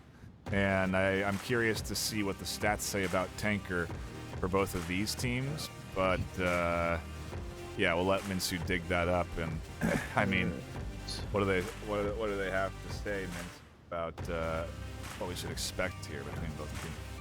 Okay. Imperial side first. They played Tanker thrice this season and won all 3. Yeah, they have a 100% win rate. They won all 3 of those played rounds, and well, this is interesting. They have a 100% rounds win rate. On the other hand, yeah. On the other hand, on the Fortis side, they have played only once on Tanker on the season. Yeah, they did won it, and the rounds win rate is 83%. Okay. Yeah, I mean, that's what you get, right? Again, the process ends up with maps that teams either don't play. I mean, oftentimes don't play a lot, too. I mean, Yeah. 3 times and once is not a lot, but both teams clearly showing they understand how to win on this map, and so we should have a pretty good series on our hands for map number 2 as Fortis battle to put a round on the board here. Their current record 2-1. If they can level this off to 3-1 instead of 2-2, puts them in a much more comfortable position going into our final map, final series of the afternoon. But we'll have to see what they can do. They do get into that first round, and Fortis do get into the attack. Okay, the first OBJ will be up to is underground. Oh, that's a first kill from Fortis side. Tippett catches Leo. Ooh. Abato catches special ops. Yeah, that C4 was placed there at the beginning while the Fortis team was placing pre-fires. Okay. So it seems Glue Sniffer and Tio are pushing the, I might say, the left side or right side of that North. hallway area, but technically. north side, yeah. What is that fucking angle? Glue getting tagged a little bit over the top. A nice M203 catches and blinds Phantom from having that line over the top, but it's not before they lose 1. So a 3-3 between Fortis and Imperial. Fortis, for the first time in a couple of rounds, looking pretty good, battling nicely against Imperial here. We'll have to see what their attack looks like as Tippett and Rube are pushing in. Siegmeyer seems to be ready. Just a matter of time before they do try and make their way into the objective room. Okay, so I believe that M203 smoke from Glue Sniffer was actually to cover the entrance up for his other teammates to push in, not to kind of actually cover the OBJ directly. Oh! Oh, A really nice Glue nade. Sniffer.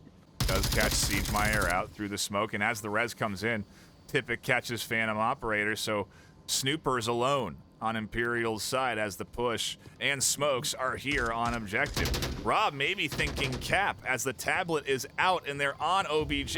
They get 2 under the nose of Snooper, and Fortis kick off Tanker 2-0. Amazing. Well played with teams. I mean, I don't think I've ever seen that. I don't think I've ever seen a cap on the basement objective under a smoke like that. It's so hard to just get there, Yeah. but it's a perfect start for Fortis, and maybe the lack of experience or knowledge on the map. I mean, you could see Snooper got into the smoke to try and remove it and find who was in it, but they couldn't see anything. And this is a perfect start for Fortis here on map 2. And Rob was extremely fast on that punching in those codes. Alright, OBJ will be same for round 2, but this time Imperial will be on the attacking side. Yeah, we've seen good attacks from them so far today too, and if anything, they've gone for the kills. So I anticipate that they will go for the kills here in round 2, but that doesn't put them in the lead. If they do just find kills here, they'll be down still 2-1, and I kind of wonder if they are going to try and push for a cap attempt on this objective or not, but I guess we'll see as we do, like you said, into our next round with Imperial on the offense.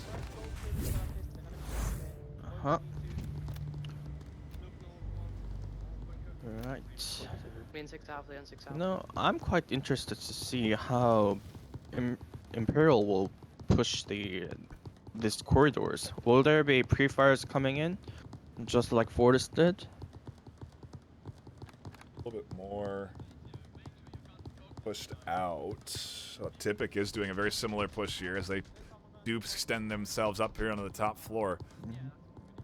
Be identified by Leo through the windows, which are impenetrable, and so Leo is comfortably able to sit here and make sure no one flanks them. Oh, that's a trade. Special Ops catches Phantom Operator. Phantom Operator just downs Special Ops. Oh, so it seems Special Ops went all the way to the spawn point for the attackers. Oh, Sigmar catches a Rob. Fortis are trying to throw some aggression at Imperial, and it's risky, but it may pay off. Typic, in particular, is going to have a pretty important role. They're going to need to be patient and very quietly work their way up here. They also, once they do move, have to move, and unfortunately, Leo identifies Typic here through the windows, and you can see with the impenetrable windows, you get some interesting interactions in a competitive setting. Typic and Abbott now both identifying each other. Snooper is actually outside. Yeah, that's the risk here, is that communication could be relayed in. Leo's also outside, so Typic isn't safe out here. Not all fun and games. Yeah, now they oh. That's a down trade. One down by South Bunker. That's a down trade. Sigmar quickly revives Leo. Leo is going to confirm that kill. All of a sudden, it's down to 2-4. Special Ops won't be able to get a revive there. It's too far away. Yeah, so it's down to Tio and Gluesniffer to defend the OBJ. Yeah, and the Imperial does have the advantage on numbers, and yeah, I think they'll try to push both from north and south. Maybe at the same time.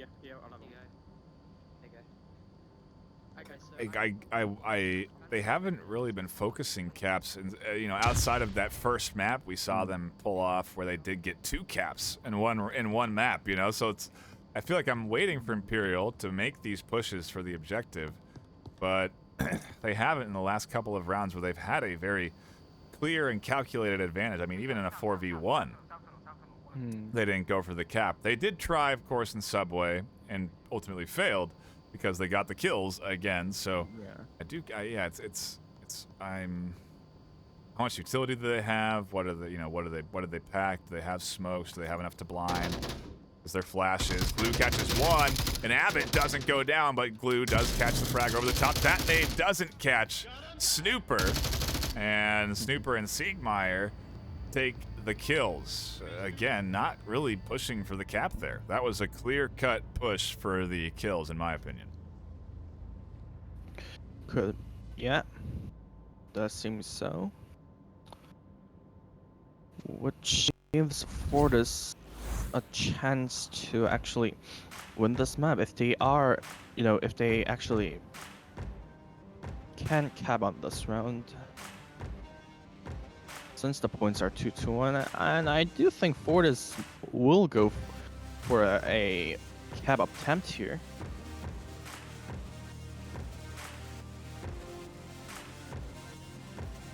Yeah, why wouldn't you, right? It puts you in a solid position where you're up. Take the map for what? If you, I mean, Yeah. it's risky in the sense that you could end up tying this series where you have a lead. You could extend that lead 3-1. On the other hand, Yeah. and that certainly would be a solid place to be in. Defending this objective isn't impossible. It is hard, or harder. It is. But I guess you're right. It would make sense to try and go for the cap and just risk it, because if they can get that, then it puts them almost in equal footing, right? Because still, I suppose. I guess that doesn't really matter. Their opponent isn't. Well, I guess with the if they're 3-1, then Imperial. Oh man, the potential ties and the calculations. The numbers are quite. Yeah. It gets out of control. It always does every time. But basically, we're gonna have to watch and find out who our victors are by seeing who can come out in this next map, this next round. Fortis on the attack for our new objective in the east, you would say.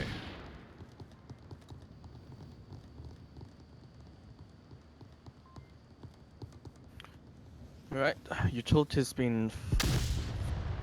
are flying over the map from the start. I saw that long-range C4 too. That thing was thrown in quite a good distance.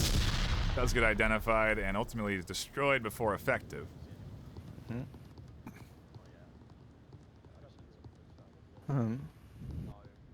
About actually throws that smoke overboard. Oh, Snooper catches Theo.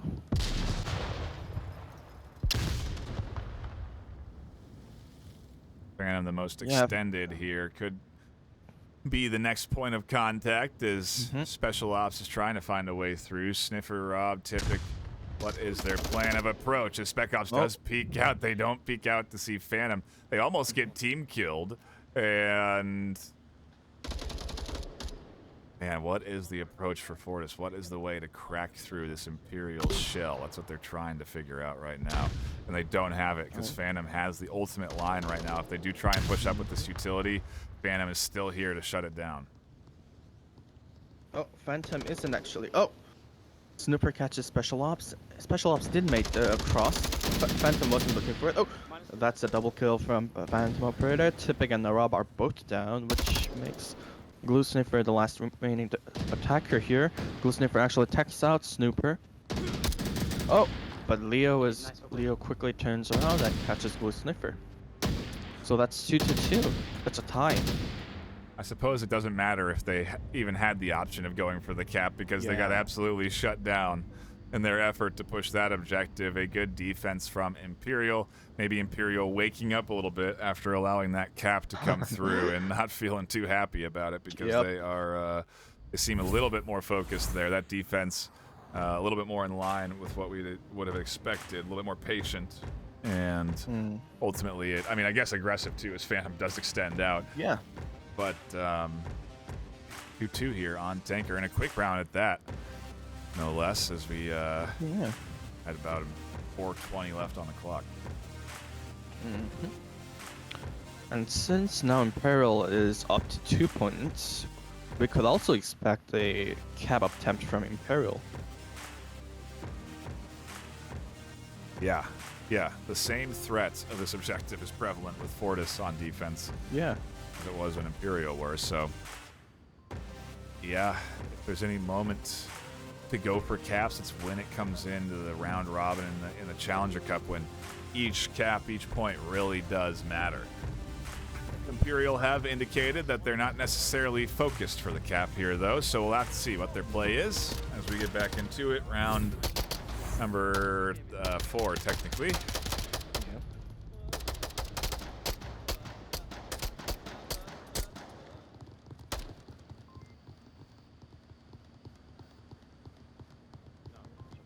Okay, Tip against Special Ops, pushing out, pretty aggressive.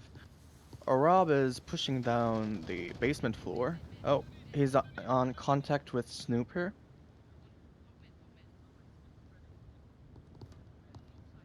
Okay, this is interesting.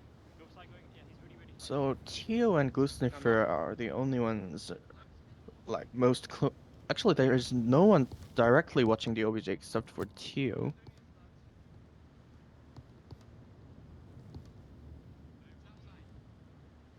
Glusnifer is just rotating around. One each of the bunkers. Yeah, I think it's really, interestingly enough, Fortis here and Special Ops, who are very far forward and Yeah, are kind and of putting a pause on the Imperial offense with Abbott, Siegmeyer, Leo, and Snooper all kind of tucked in. Check this out. Yeah, Arab is actually going for it. Oh, flank there. Arab catches about. Oh, Tio actually downs. Tio actually downs Arab by mistake. Yeah, from that distance, you can mistake it. Oh, Special Ops takes Sigmar down. What's up? Hello. And Tipig is also pushing. Oh, is that a C4? Yes, it was. Spec Ops playing this Help me. real Hi. nice as they infiltrate Both and in kill the 2 bunker. Hi. inside the bunker from the help of the basement. A beautifully coordinated defense from Fortis here that is battling back Imperial. 4:20 left on the clock as Spec Ops is trying to find the final 2 kills they need. Snooper decides to push in regardless of the threat that Spec Ops knows right where they are and can swing into that door at any moment. And we have Tipig and Leo Extended warranty. on the other side. Oh, that's a trade, which makes Leo the last remaining player on the Imperial side, and I'm pretty sure his location has been, well, let's just say, like, opened up to the public. Yeah.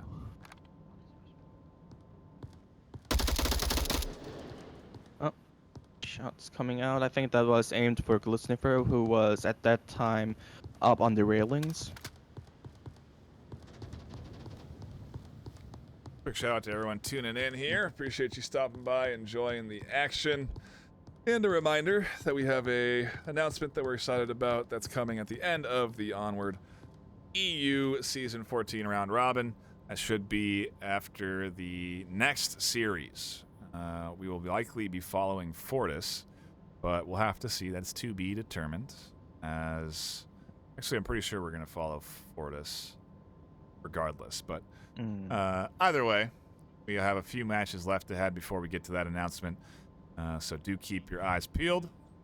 And for now, enjoy a slow crawl from Leo, which will take, I would assume, maybe 2 minutes. But is there? What's the on objective? Yeah, it's there. TO, everyone, they're all sitting around objective. There's no real open path for an easy cap or anything of that nature. You can't really sneak through the Fortis defense that's here right now, and so it is going to come down to Leo having to get 3 kills, most likely. Exactly. Oh, actually, Tio Oh no. Leo catches Tio. Oh, that actually rhymes.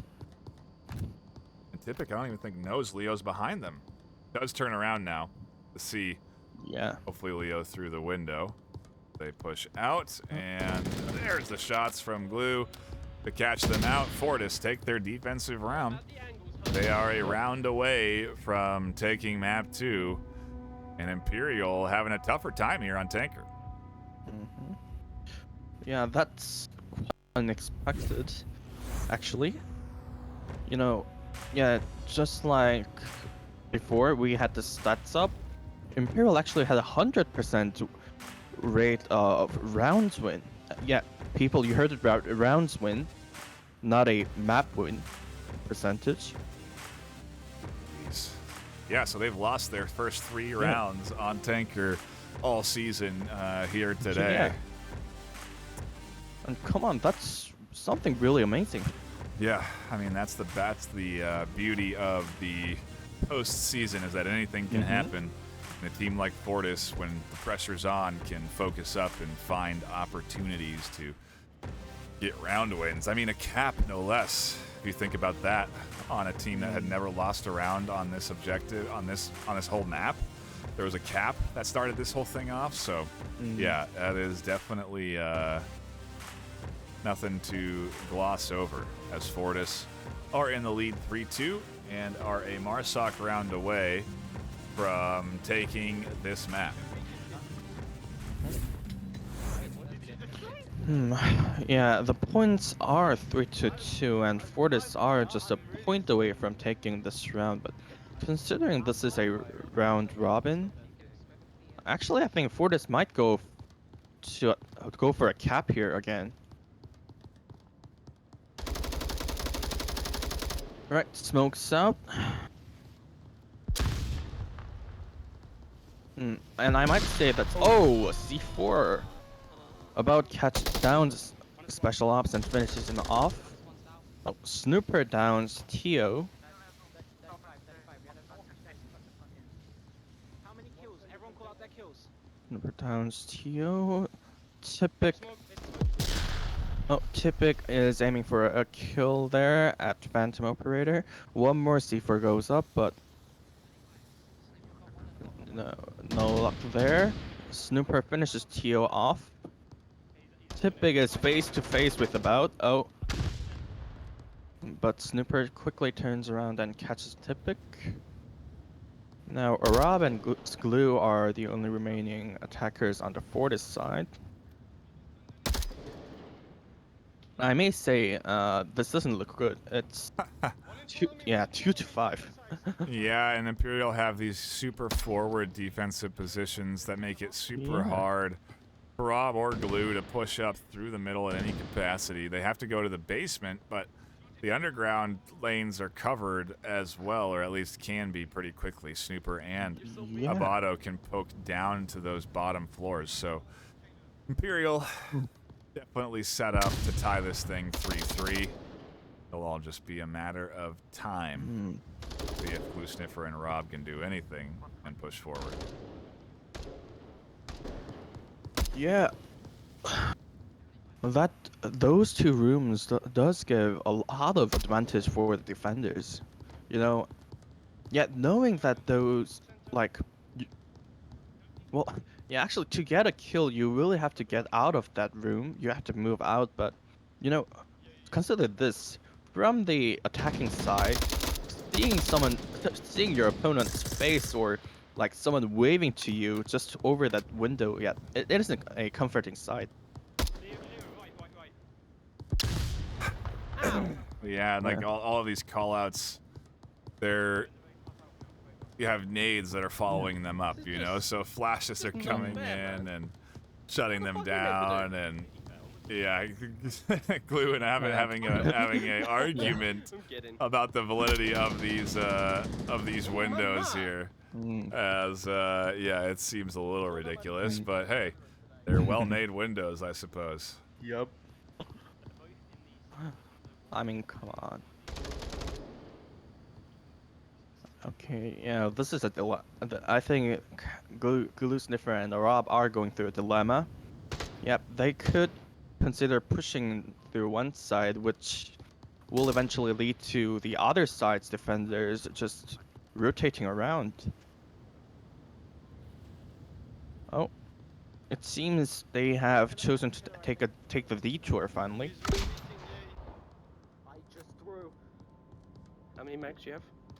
I missed clipping. Okay, by the looks of it, Orab and Glusniffer might take their chances of going to the basement floor where currently About is guarding. About catches Glusniffer. One One dead. 15. There is no route that is safe for this Fortis offense. That is clear. Yeah. Imperial are set up, and yeah, Rob's gonna have a tough time with this one. Yeah. Oh, well, Leo actually had that opening. Spotted our moving there. In front of me.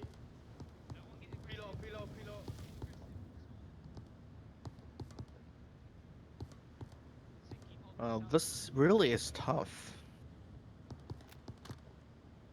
Yeah, I knew that those windows were kind of frustrating, but I didn't really expect that those windows to be this frustrating. No. Still here. It's pushing on the center.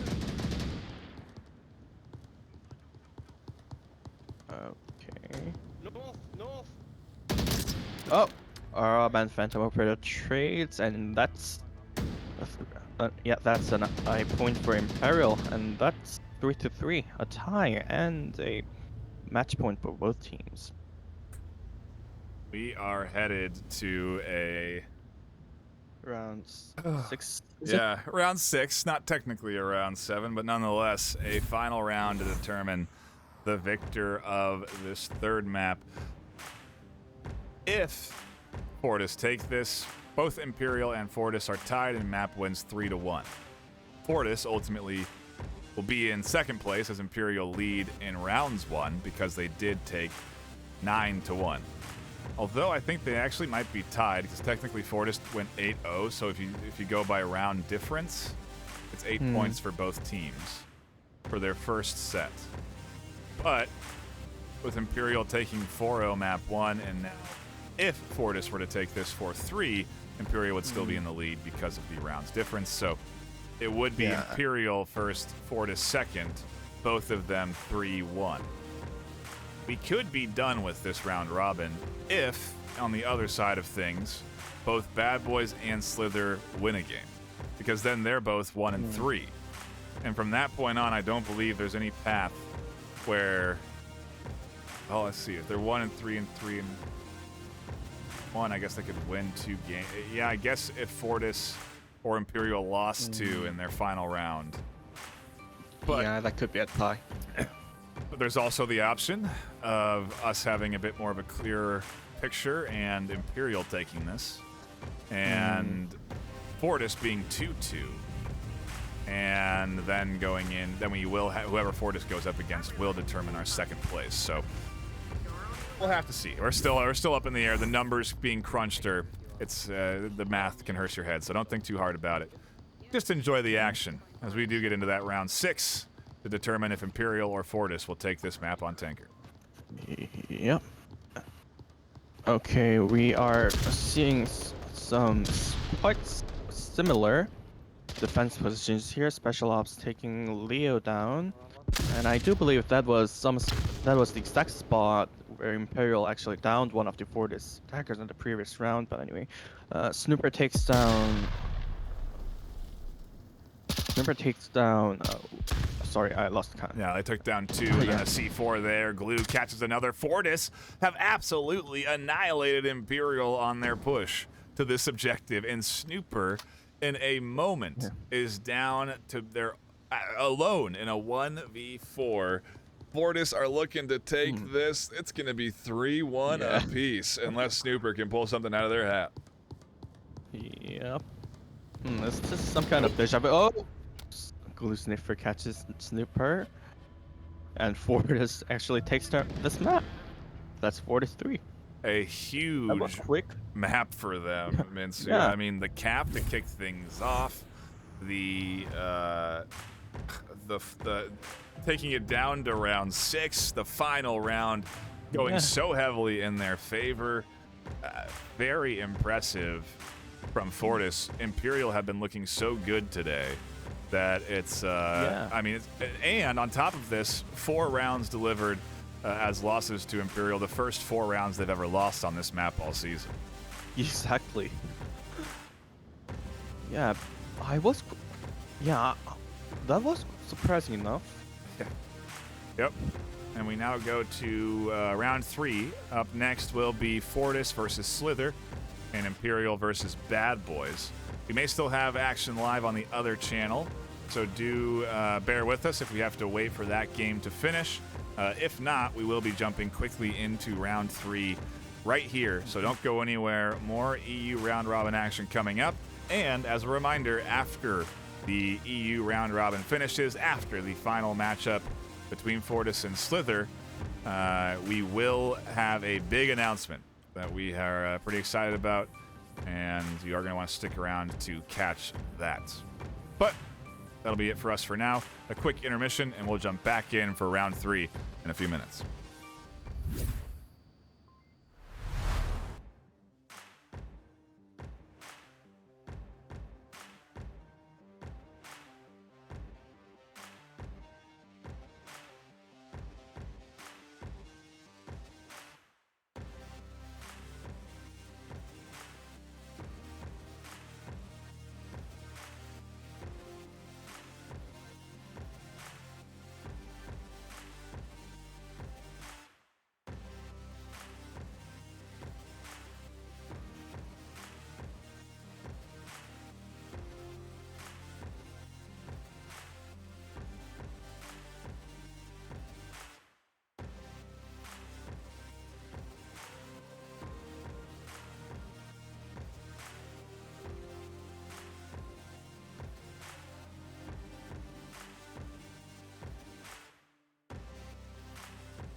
Whoa, where am I? Welcome, everybody, to the last round of the round robin Group A on the EU side for Season 14. My name is Nightfire with 2 E's. I'm joined by Minsu and Tendies as we get ready for our last matchup of the day, Fortis versus Slither. Tendies, good to have you back. How are you feeling today? We just saw Slither come off of a big win. Do you think they're going to be able to go up against Fortis, who did just beat Imperial? I think it's going to be a very close matchup. Yeah. And the last matchup, Slither ended up 4-0ing Bad Boys in their subway run around, but I'm curious to see if they're going to be able to do it again. Yeah, we'll take a look at the overall bracket here. You can see round 1, Fortis 2-0. Round 2, Fortis 1-1 against Imperial. Round 1, Slither 0-2 against Imperial, and then 2-0 against Bad Boys. So what we have right now is a overall standing of Imperial at the top with Fortis in second, and Slither 2 and I suppose I guess what is their match win-loss record? Yeah, 1-1. Fortis 1-0 and I guess interesting, a tie. Oh, the tie is counted because if you consider a series to be 1 point, then 2 maps is counted as 1 point in the match win-loss tie section. And so that's why we have Imperial and Fortis at the top. Slither with a loss under their belt, 2 losses, and Bad Boys 2 losses. They're obviously down there at the bottom. Bad Boys unable to come back and get an opportunity to get into that top first or second position. And so they are essentially playing spoiler against Imperial. It's why we are currently not covering that matchup and instead getting ready for Fortis versus Slither on Subway to kick things off here for map 1. And Minsu, I mean, your thoughts here on this matchup coming up, Fortis versus Slither. I think this may be our closest matchup we have all day. Yeah. Like, right, let's see the numbers. Okay, I'm pretty sure I've mentioned it before, but for the newcomers, if we check on the Fortis side, they have played Subway 7 times this season, just losing 1, winning 6 times, and have a rate of 70% on rounds win. On the other hand, Slither played Subway 9 times this time, winning 5 out of it, and have a 57% rounds win rate. The numbers say that Fortis does have an upper hand here, but this is Onward. And just before, don't forget people, just before we had a 100% win rate, and that was kind of blasted to Kingdom Come. Yeah, it certainly was. Four losses put up on the board there for Imperial. And so, yeah, anything can happen in the round robin group stage. I mean, we have you for a little bit here.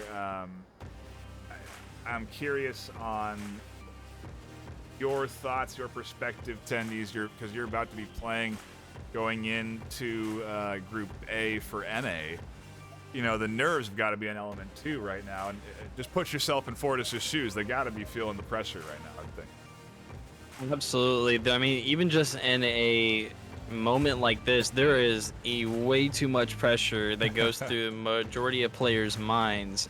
You know, that pressure could get to them, and especially with a inexperienced team like Fortis coming into something for the majority of the players the first round being in a round robin, and that could start messing with their head, get them a little too aggressive, or make some simple mistakes that could end up costing them a round. Into round 1 we go.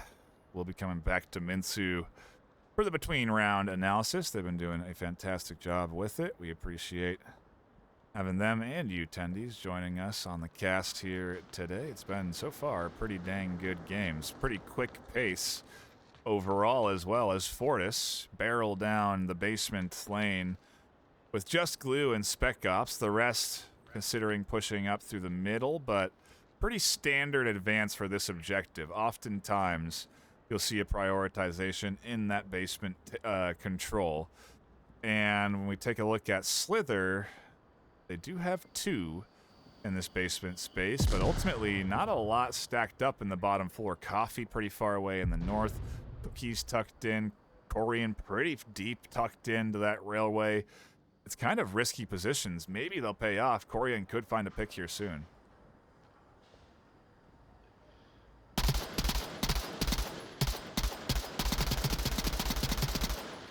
Horn is going to be able to get that pick off on Sogs coming out of maintenance tunnel there. It's going to be a crucial. Electrics pushing through both Cookies and Corian. I don't think Cookies actually. Emperor as Blue Sniffer exits out. Emperor here on the tight corner. Utility coming in. A nice flash that catches Blue and Rob. They swing, and Emperor gets shut down by the trio here on the basement exit. They can now make their way through the basement largely uncontrolled.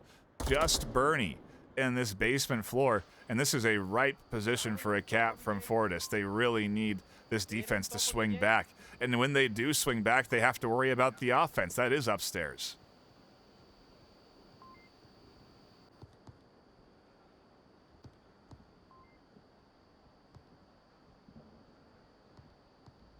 So they're still playing a spread defense even after losing their man on, even losing him in the back there. Corian though is going to swing out. He's going to pick up Electric there. Rob is tablet out in the smoke, and Bernie did not catch them out. They make it past Rob. Coffee pops in from the backside to save the day as Bernie barrels through the smoke, LMG in hand. Glue and Spec Ops just around the corner. Do swing wide as Corian crashes in from the back to catch one. Glue swings to snap back and find that kill as Coffee's in front of him, and a nice reload finds that one. Tablet's out as Glue thinks about the camp. No, Tablet's not out. Gun in hand. Cookies finds the winning trade, and Slither scrape away with a round on defense. Ooh, take a breath. I'm going to do, as I speak like Yoda, and Minsu will give us the recap there. A quick round 1 here. Okay, so we did see a relatively good push from Fortis there. They actually kind of breached the maintenance tunnel, and it was almost up to capping on this OBG. But we did see some good rotations from Slither, and yeah, they did save the day. But mind you, it was pretty close. Slither was down to the last one, and it was kind of 1-to-1 situation. And Glue Sniffer had his tablet out. Man, so close to the cap. A risky play to make, but certainly would have been the right way to kick things off on their map pick, so I don't blame them for going for it. They also obviously had the right opportunity in front of them. A little bit faster, maybe would have worked a touch better for them. They wouldn't have been hit by those flanks, but either way, very nice crashing from Slither to get back to the defense in time, because that was looking bad. That was a heavy basement push coming in with very little defense to back it up, and ultimately, again, perfect timing. You know, Coffee coming down the stairs just in time to shut down the cap, and the other side pushing down to shut down the push. I mean, it was very nicely done on the Slither defense, and we'll have to see if they can replicate that level of coordination as they go on the attack for round 2 in that one. Count on you. 30 is gonna be good job. So Cookie and I think it was Deadpool. You go west stairs, middle. Good luck. Do your best. Go for kill. No, wait. Okay, never mind. No one. Where do you want me in? Where am I going? A little discussion You follow me. on the Slither side of things as they hash out where they want to split and send their offensive push. Looks like 1 went basement, Step by step. and then 2 went mid, 2 went south. Stop talking. You disturb me.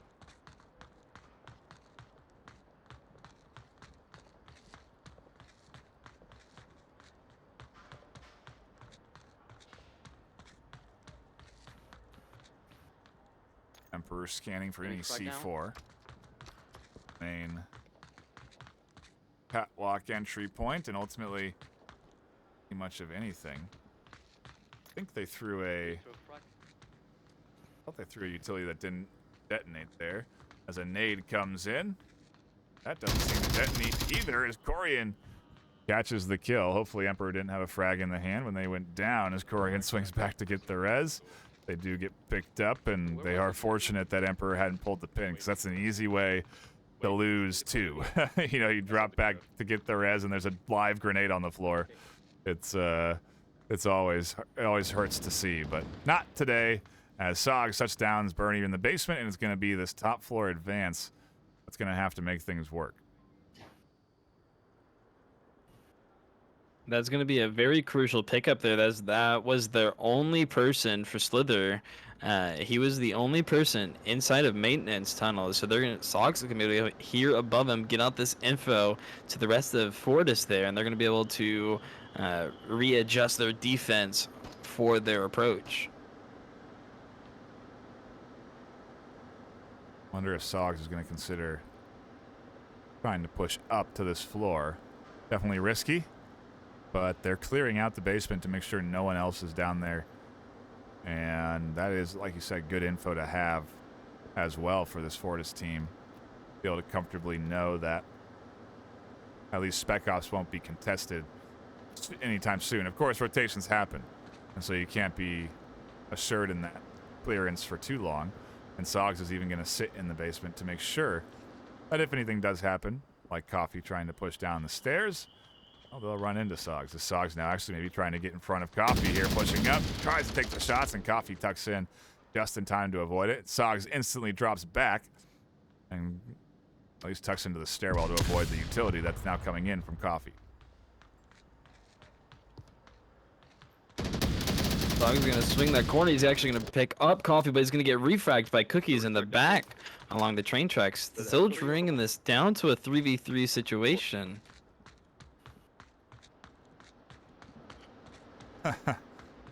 Oh, I said this might be our closest series all day, and I think that may be the case as we come down to another close battle back and forth. A little banter.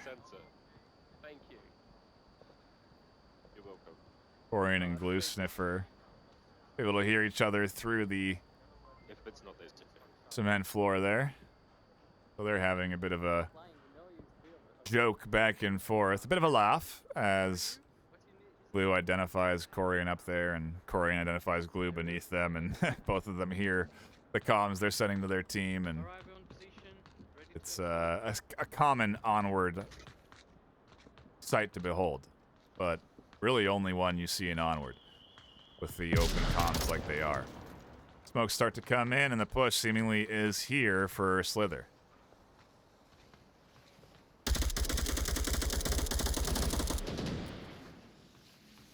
Shots coming out from Corian, trying to see if he can maybe pick off somebody inside the rails, but he's not going to find any connection with that. Emperor, though, is slowly pushing down the stairs. Possible peek out onto Glue Sniffer.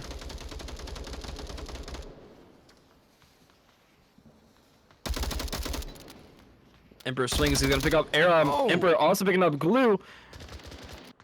Oh, the specialist is going to deny the cap opportunity. Beautiful. Cookies Wow. picking off. Slither finds themselves a 2-0 lead out the gate on our first objective, and Fortis not looking too hot on Subway right now, Minsu. They had a tough time against Imperial, and they're having a tough time against Slither. Exactly. Right. To go on some points in the previous round, you know, I was quite wondering why EDA Cookies weren't pushing down at the same time, where his other teammates are pushing down on the north side of the staircase, but, you know, that actually kind of worked. Emperor got near OBJ, but was quickly refragged, and seeing that all their close quarter defenses were taken out, the last defender was returning from his position, watching the maintenance tunnel, and on the way, Eat Cookies had the exact angle for it.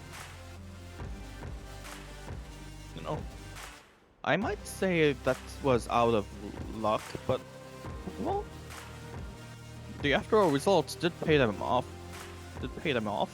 Yeah. Slither now has a lead 2-0. Yeah, it's going to be a very crucial lead to start off here. Exactly. Our next objective takes us to the heart of the map as we wait for a reconnect on Fortis's end. I wonder if maybe they're going to bring in a sub as well. We do see some of these rosters carrying more than just the 5 you need to fill a roster. And that is for situations like potentially this, where you've been playing all day. You're down to your 5th map of the day, and maybe you run out of battery, or someone has I don't know, a sore arm and can't hold their gun up anymore, and you need to bring someone in to help them out. It can be a helpful element in moments like this, but that doesn't seem to be the case. Just a technical reset here on Fortis's end as Typic reconnects, and again, maybe the objective swap will be what Fortis need. I mean, we've seen Imperial cap on Fortis on this objective. Maybe Fortis can do it to us later. Wait. Was that a cap? I thought that. Oh no, they got the kill. During They the- killed. yeah, Yeah, yeah, they were they- about to cap. Yeah. They were about to cap, and then it didn't happen. Okay. Yeah, you're right.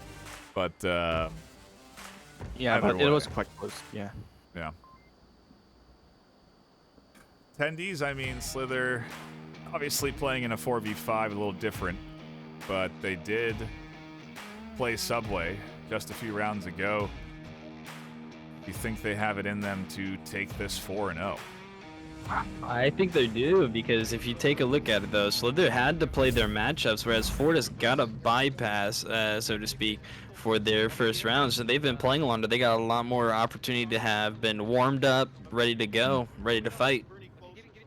Interesting, yeah. Either that, or potentially, if we get to that 6th map, it could become an element of stamina, and they could become worn down, while Fortis may have a little bit more energy in the tank. So it's all a matter of, how this series unfolds as Slither, again, go on the defense and Fortis on the attack for round number 3. Fortis. But Oh, go ahead. I was gonna say Special was pushing through the maintenance stairs, but he ended up backing off here. He's got Cookies on the end, looking for for an exit here. Mainly Fortis is pushing through the maintenance stairs with Glue and Sogs trying to go through Horseshoe. Sogs is gonna pick off Corian, who is sitting inside the corner of the sprite machine inside of maintenance. This is now given Slither an opportunity here for a refrag opportunity. At least 2 basement. 2 basement. We need people closer. Yeah, and to lose that stairwell defense is tough, because who else is really there to cover it? I guess Coffee has a nice little head peek here and will be able to catch anyone that does want to check the stairs from the south side, but the north side stairs are pretty much free and open to enter down, and that's where you want to have coverage, because if they do push down, that's how you get to the back side of the map to cap behind that map for coverage. So a lot of this is going to come down to Bernie and how they hold, because they are essentially the only thing defending that south side. -1 over Coffee is going to be able to get the pick off on Sogs, who is trying to swing out in the south of the Horseshoe, but they still have Glue Sniffer there. But Bernie, right around that corner, he can hear Glue trying to come down the steps here. Still a 4v4 situation. So close this whole series has been, honestly. I mean, this has been how it's gone the last 2 rounds, pretty consistently, trading down 1 apiece, or at least finding refrags and keeping things close. That's what you end up getting with two teams that are a very similar skill level. You do end up getting the refrags, the trades, and ultimately very close battles as Glue considers their advancement and doesn't seem to consider the potential of Bernie being behind them in that corner pocket.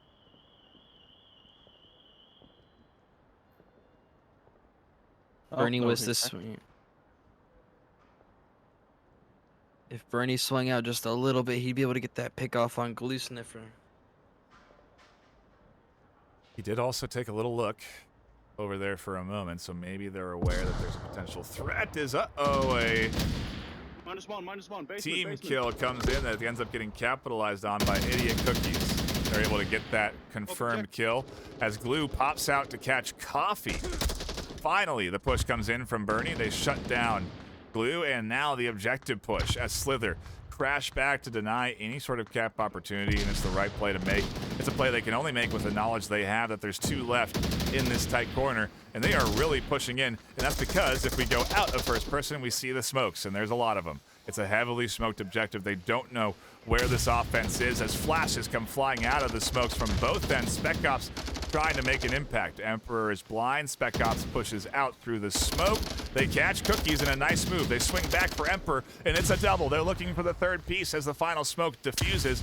Board is trying to get on the board as Bernie flashes, and there's now 2 minutes left.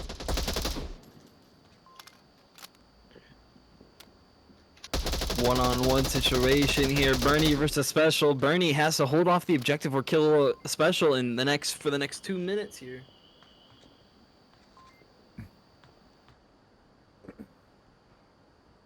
Special, if quiet enough, he could make a slow push onto the objective and possibly go for the cap here. Bernie doesn't have eyes on where Special is at.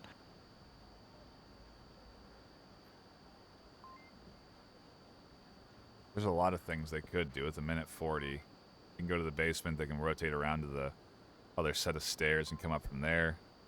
Don't have to sit here. But if they do rotate, they got to do it fast because there's limited time.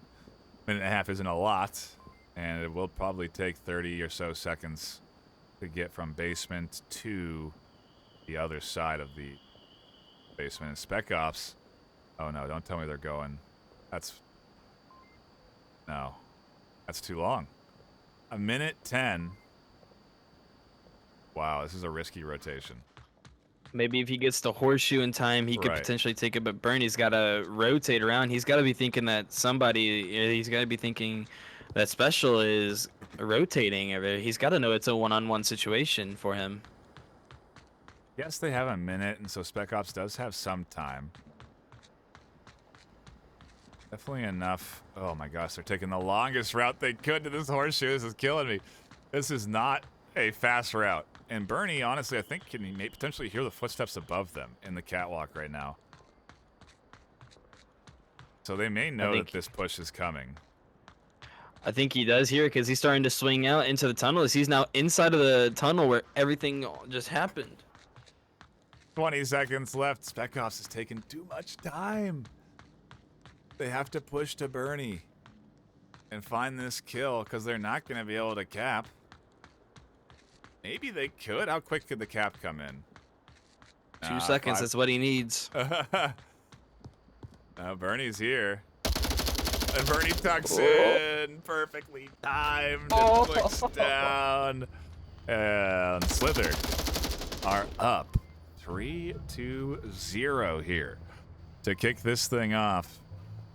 Minsu, what a tough start for Fortis and quite the interesting one for Slither. Well, all very interesting from the start to the end on this round.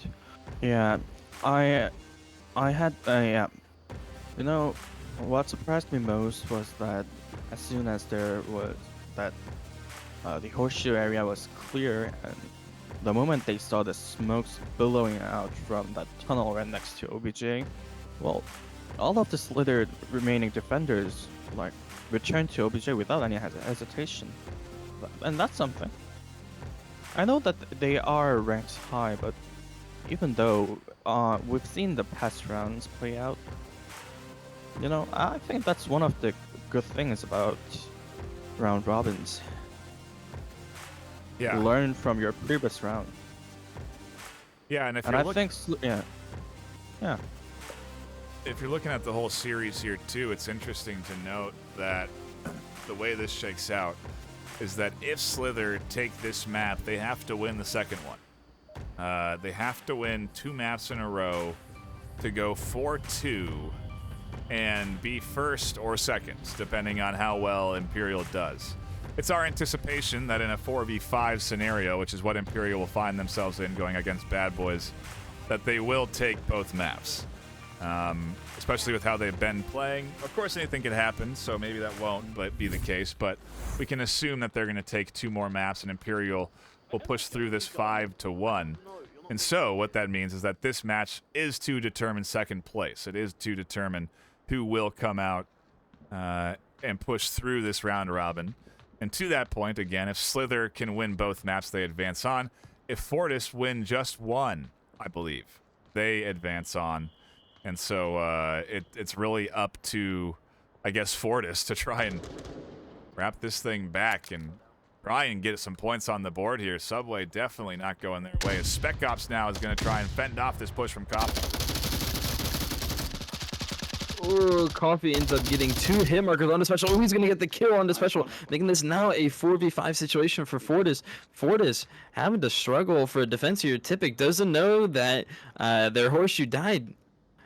Coffee could swing that, see Tipic and be able to pick him off here as Tipic slowly prones his way up through the maintenance rails. There it is. Ooh, Coffee's going to get that off. 3v5 now. Glue on side of the north stairs here. He could be the one deciding factor. Arab and Corian are going to trade off these kills here. Glue Sniffer now peeking through the basement here. 2v4 situation for Fortis. Yeah, they have basement control. Slither looking good on Subway here. That is no doubt about it. As Glue crashes back to objective, you got Sogs and Glue, the only 2 to hold this thing down. And I kind of wonder if Slither are thinking pushing for a cap at all. I don't know what impact that has. And frankly, That would be an extra. I know, That'd an be an extra extra round. What does it mean? I don't know. Okay.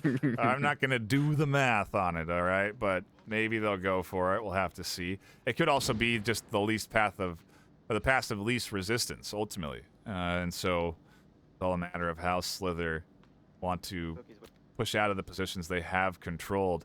I think Coffee just disconnected, so it's going to be a 3-3. Oh, no. Wow. Maybe a headset problem as they are back.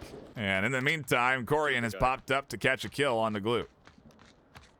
Stogs being the last person for Fortis that does open Slither to be able to capture the objective here if they wanted to try to go from it. Yeah, he was on OBJ. But it seems like they're all focusing their attentions down toward the south, not really looking towards Sogs' direction. Smoke's coming in from Bernie here onto the objective. That's not really going to affect Sogs. Sogs doesn't move at all from his positioning here.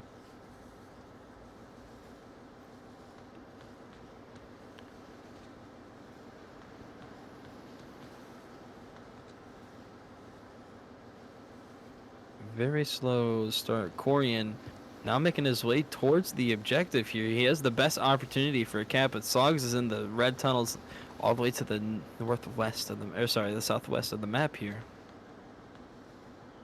Yeah, not really a easy line of access per se with how Sogs is holding things down. But Slither is,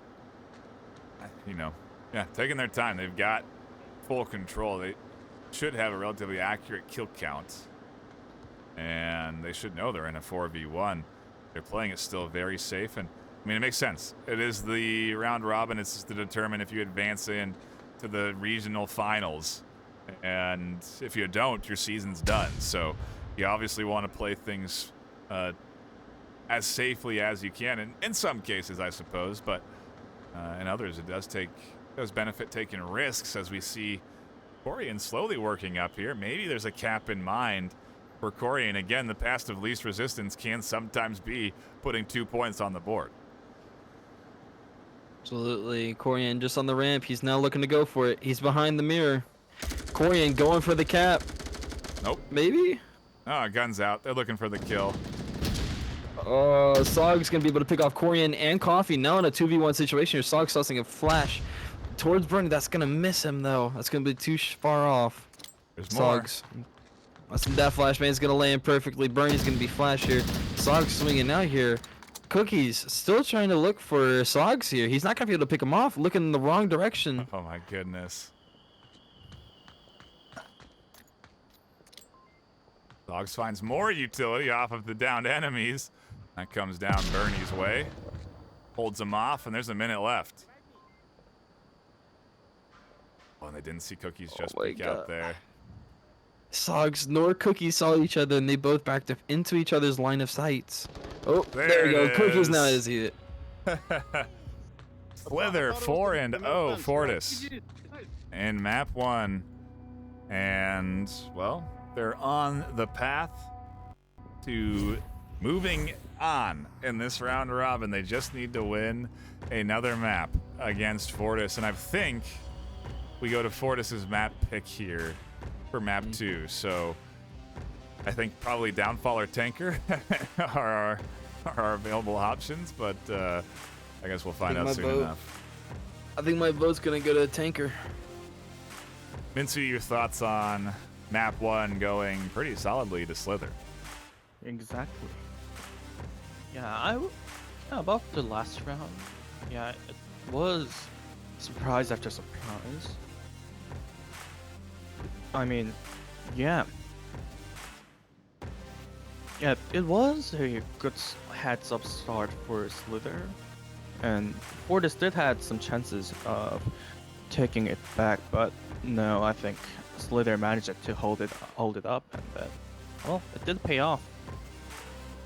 Yeah, it definitely did. It was a solid advance and push in, and ultimately, we now prep ourselves for, excuse me, map number 3. Already losing my voice. That's not good. This is day 1 of EU. We have NA after this, and then EU Group 2 and NA, or EU Group B technically, and NA Group B tomorrow. I will say same time, but not same place. As a reminder, the EU round robin will be broadcast over at twitch.tv/VRMasterLeague. The idea there that we are also live streaming to X Stadium, new app that we are partnering with, where you can catch our broadcasts live in VR with your friends, more like big screen than venues. And so we are going to recommend people checking that out, but I do have to message into these players because they made a lobby without spectator enabled. And with VR spectating enabled. All right. Here are pleas for a remake, and we'll adjust. But it looks to me that map 2 is going to be Egress, and this is one that I don't think was on any of our radars, at least. It's one that we've seen played plenty of times, interestingly enough, over the course of this postseason. Because of the banned format, Egress has slipped through the cracks a couple of times, and I'm curious to see what Fortis can do against Slither here. Yep. Bendy's, your thoughts on an Egress pick here for map 2? Oh man, I think it's gonna go either way because both teams don't have the best of streaks on Egress here. With the likes of Fortis, they've only played Egress one time. Now they did win that one time, but it was a 4-3 situation for them. Whereas Slither, they've also only played it once. They won the map. However, it was a 4-2 situation for them. Honestly, I think this is the wild card. It really is, and it's relatively fresh to the league. I mean, you look at new maps, I would definitely consider Egress one of them, introduced this season halfway through it. And so there hasn't been a ton of time to play and practice and hone in strategies on a map like this, but teams have. They have been streaming, they have been playing, they have been practicing Egress, because you do have to have strategies on this map in the event that you have to play it in your round robin in the last map that's going to determine if your season continues or not. And ideally, both teams have put in their time and have practiced this map enough to be effectively prepared and know how to defend or attack, but it is the nature of the unknown that we're diving into here today, and I mean, only playing it once, it's... I feel like we have stats similar to what we had on Tanker in our last map with Imperial, so I guess if there's ever an opportunity, it would be here for Fortis. Absolutely, especially with Fortis. I mean, even though it's very minor, they still had the extra map point come out towards, I should say, in favor of Fortis. So they've at least played another round more than Slither has in terms of at least official maps. You know, people can scrimmage all the time with each other's teams and practice the maps. But the real question is, how badly do these teams want to take this second place? It's going to come down to this map, this round. It's the final decider. It's when the pressure really starts to mount up to Tendies, and we talked a bit about it before the start of the last series. But, I mean, how are you feeling as we get ever closer to the NA group stage starting? Granted, that starts at 4 p.m. PST, so, I mean, 4 hours from now. You have some time to, I guess, relax and get prepared. But, I mean, what's your mindset at right now?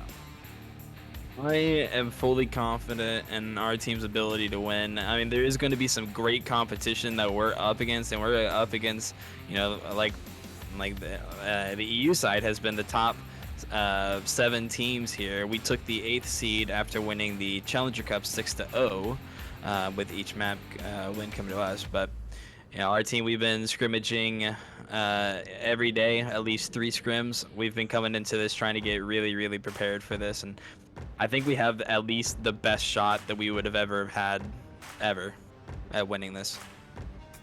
Yeah, well, it's going to be a exciting group stage to come up for the NA side of things. Kind of already are looking forward to that, but I also obviously do want to remind folks that are tuning in here and waiting for Map 2 to kick off that we do have a special announcement coming up at the end of this series. So when egress is done and we've done our analysis, we've got a nice announcement that we are very excited to debut this afternoon to you. So do please be sure to stick around. We also may be ending up interviewing either the winner or loser of this series, with Tipic joining us as well. So definitely some stuff to stick around for after the end of this series. Obviously, you're not going to want to go anywhere now because we are moments away from Slither and Fortis duking it out on egress. We are just waiting on a 5th to connect in for Slither, and then we will be underway.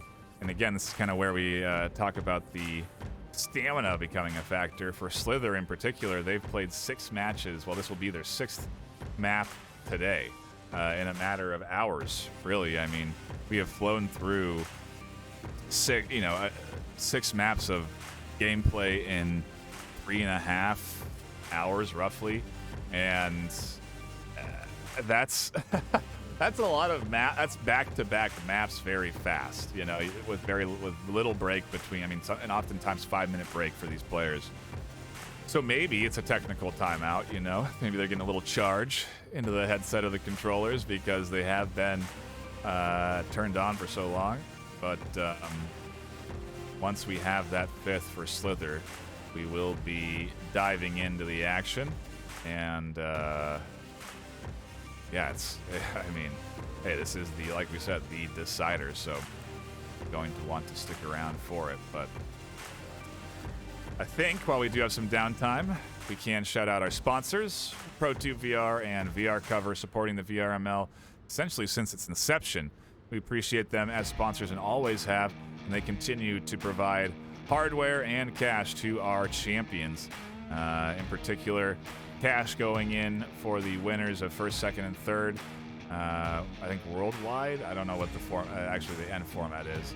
And then hardware, VR covers coming in from VR Cover, and those covers, excellent comfort options that enhance your ability to play in VR significantly. They really enable you to wear that headset much longer because it is substantially more comfortable. So do check out VR Cover.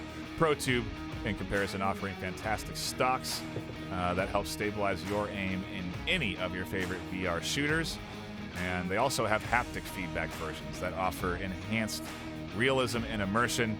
for a bunch of the current shooters in the market right now. I think the newest addition is Ghost of Tabor, adding in the force feedback option. So if you have that force feedback mount, you can feel the recoil of your guns in game, which is a pretty cool option. It also works in Onward, Pavlov, and I believe Contractors. So please do go check that out. We are now finally ready to get back into the action. I stalled long enough, attendees, as Corian has connected, and Slither is ready to go on the attack for round 1 on Egress.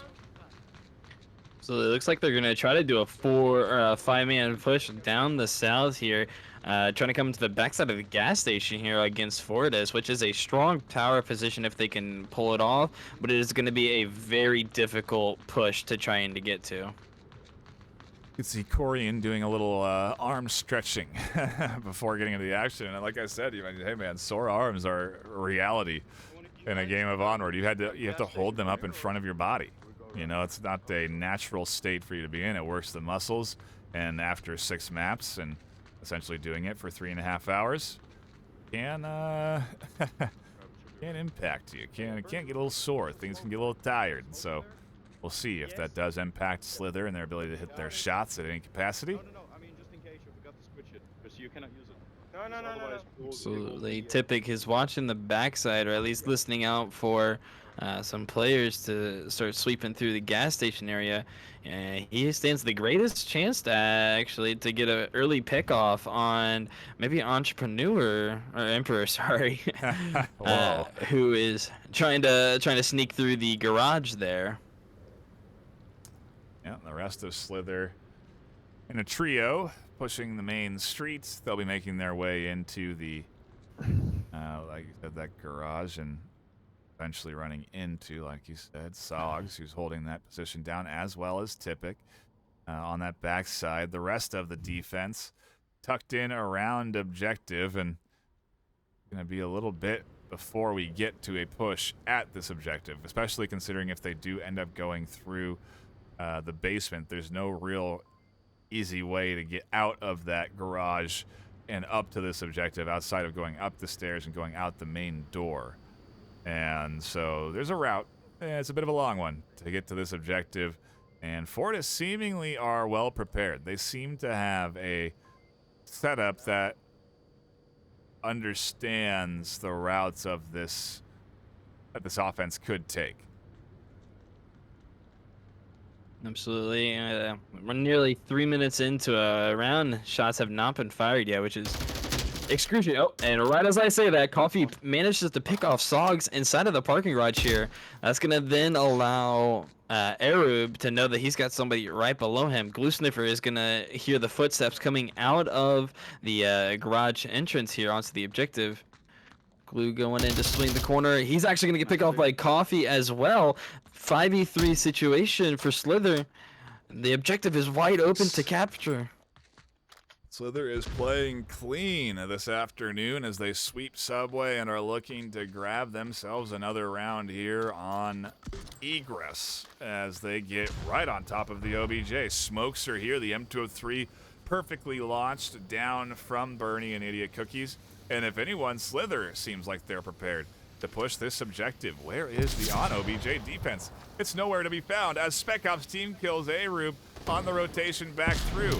Typic and Corian trade down, and Emperor has Tablet out. It's an easy 1-2 code that gets shut down by Spec Ops. Coffee goes down as well. What a save for Spec Ops to be here in time, as Bernie and Idiot Cookies are the only 2 left for Slither. Nice. I don't think Bernie nor Cookies know exactly where Spec Ops ran to. I know they heard the shots, but I don't think they know that he ran inside of the inside of the exit there, watching down towards OBJ. This is a power position, especially for Special Ops here, as he'll be able to see Jim just coming out of the corner. Looks like Special is trying to bait him out. Bernie is gonna get picked up by that flash. He swings out Cookies, looking for the pickup. Ooh, and Cookies is going to get that pickup, going for the first round of Egress to Slither. Yeah, they continue to look good here today, and Fortis continuing to struggle. 5 unanswered points coming in from Slither here between 2 maps and the chaos on objective, Minsu. I'm curious on your thoughts there. Well, it was altogether amazing, and to be honest, you know, I remember that was Coffee who actually ran into the building. You know, you can actually punch in the numbers from that corner inside the building.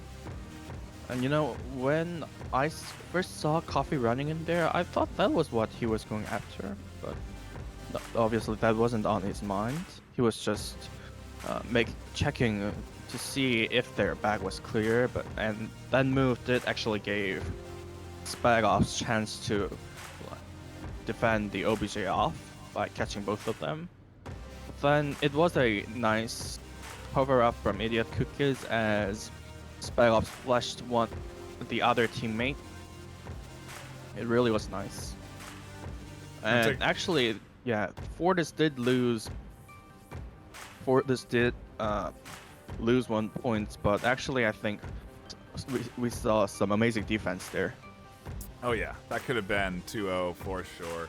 A big save and ultimately just one isn't so bad. I am looking at the chat, and Ninja Salad, one of our moderators, has done the math and determined that the winner of this map is in second place or advances on no matter what. So again, outside of Bad Boys spoiling Imperial, which we don't expect to happen, then this is our determining map for the EU round robin second position and advancement on. So let's see what we get into round 2 with Fortis now on the attack and Slither trying to hold things down, trying to push this up to a 2-0 lead. So the Slither playing a bit more of a spread defense. This is very interesting. They got Cookies prone inside of the gas station behind the counter. He's actually looking down towards the entrance of gas station, listening out for maybe some footsteps coming out of parking garage.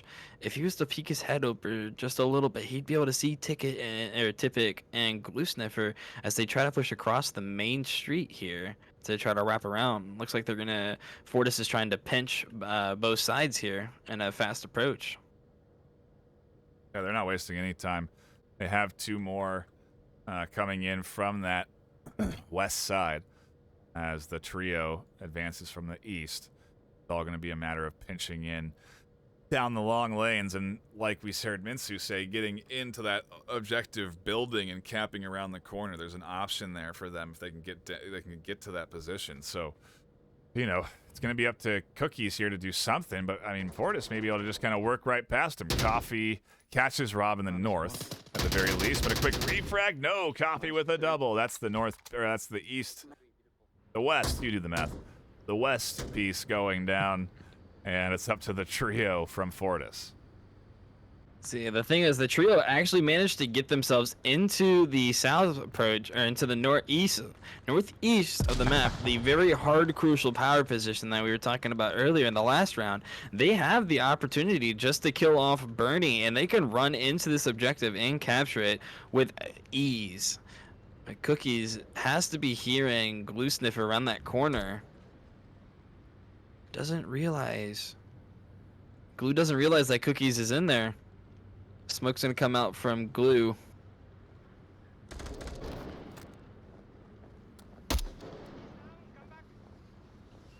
Brainy calling a crash on the OBJ here. Glue picking off Coffee. Corian prone to looking out towards the hall, or the little side alley where Glue is at. The rest of Slither now crashing down onto OBJ. Sogs trying to go for a sneak cap in the corner here.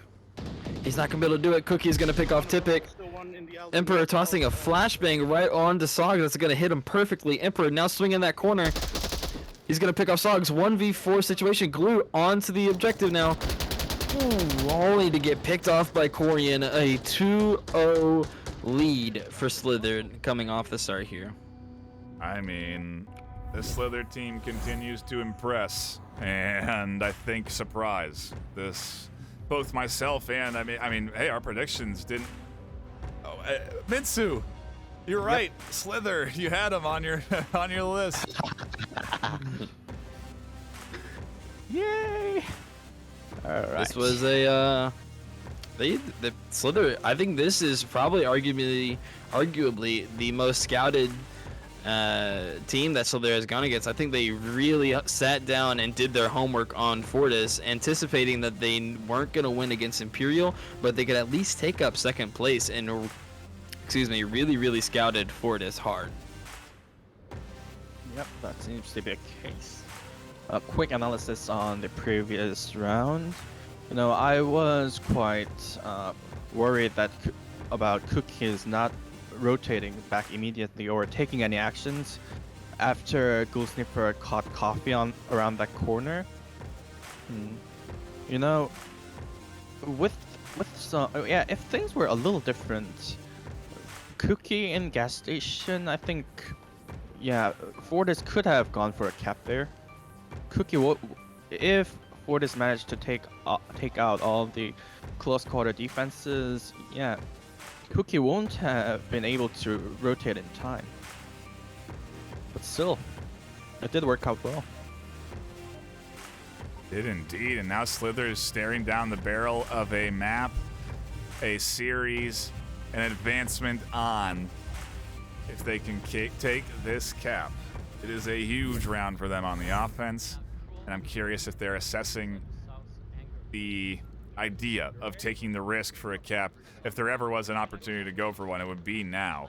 But getting a cap on this particular corner, I mean, I think it's possible. This requires the right smokes. You should be able to get in and tuck into that corner building and punch in the code. So we'll have to see how Slither make their way out here as Typic catches out the spawn, and that's going to be information for Fortis to work with. Absolutely, Typic looking to get a flashbang by the looks of it. Oh, sorry, no, that was a very short tossed grenade. That's not going to be able to pick anything up, but Typic is going to be able to sit back there. Coffee is still holding his line down the, watch down on his Typic. Sog's around the corner here. He could possibly swing it. Emperor and Sogs now about to trade off to... Ooh, but Emperor is going to be able to get the kill on Sogs there. Emperor the gentleman saying sorry to Sogs. Off that kill, Typic drops back. Spec Ops catches Cookie's the only one rotating out, and uh-oh, look at Spec Ops. They're on a wild play.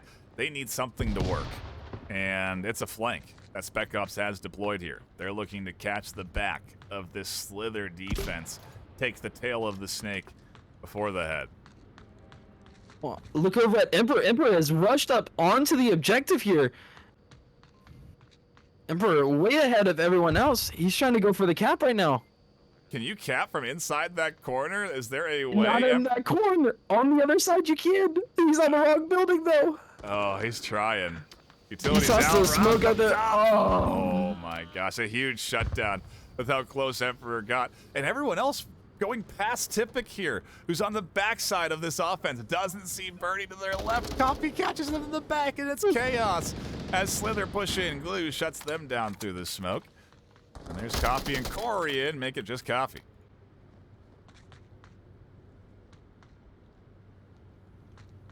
Emperor almost having that cap. If he was in that other building, he would have had the cap on that objective.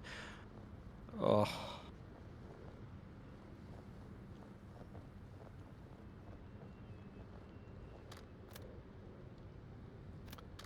Emperor is still able to be. Yeah, 1v3 isn't impossible, and like you said, Emperor can be res, so I mean, it could be a weird 1v2 as Rob's back is spotted through the wall, and now a utility comes in. Coffee ducks behind as a smoke is up here, and oh my goodness, Coffee getting hit from all the angles. Spec Ops from their side, Rob from up top, the smoke in front of them that we can't see in first person but can in third. As Spec Ops adds on, the Z4 goes the distance. And Fortis finally put a round on the board. It was not looking good for them for 6 rounds in a row. And, well, they're here now. Minsu, is this the start of the comeback for Fortis? I'm not sure. We'll have to see. Yeah, but I really should say that was really close, just like you mentioned. If Emperor did Emperor made it to the outer building, this round will be over by now. Okay. You know, I think the most important factor that made the real difference here was that Spag Ops flanking around and actually catching up two or more players. That kind of caught Coffee alone. Yeah. And I think that really made the difference. Slither did notice that flanker, and they went after him, but yeah, it didn't turn out that good. Overall, and that, a solid effort from the Slither side again.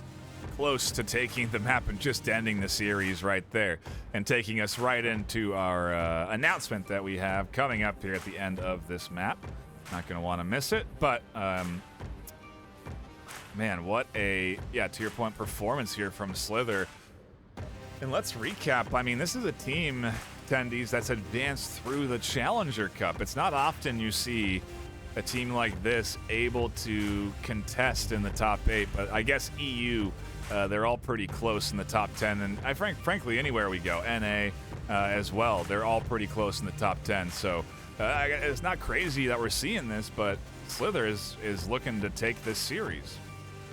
Absolutely not. Slither is the underdog team going into the round robin here, and they've been putting on quite a clinic around here. They won 2-0 against Bad Boys. They won. They technically lost 0-2 the Imperial. However, they are currently taking the first map off of Fortis's hands, and they have a really great shot at taking the second. We stay at the same OBJ, and look at this. Glue already up here. How did they get here so fast? They got past seemingly everybody and are already... I mean, when did Glue get here? I don't know, but they are nearly able to push objective if they so choose. I think Glue is potentially looking for a distraction here to be able to start rolling into the objective. Grenade comes out. That's not going to be able to pick anybody up, but Coffee is going to get notified that there's somebody there. Smoke's coming out from Glue. That's going to push Emperor back. Corian is going to down Rob with into C4. He's not going to be able to get that kill. He's going to get the revive up. Corian now swinging the corner. He's going to pick off Sogs. He's also going to pick off Special Ops too. Flashbang coming out there. That's not going to pick anybody up. This drops Slither into it here. This drops Fortis into a 3v5 situation here. And they're split up right now.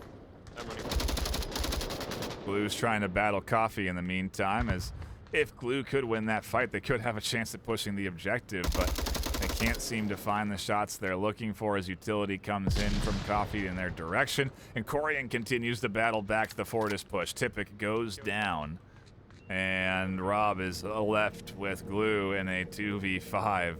Slither are playing really well here today. They're playing focused, and they are not letting Fortis in really any capacity. The C4 detonations are good. The utility play is good. The coordination and communication is on point, and it's just making it hard for Fortis to break through.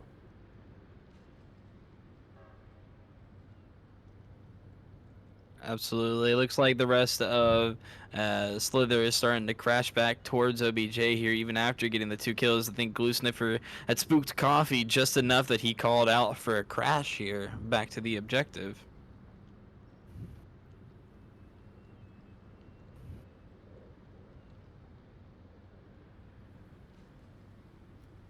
Talk about a long day, too. I mean, we are getting deep into it.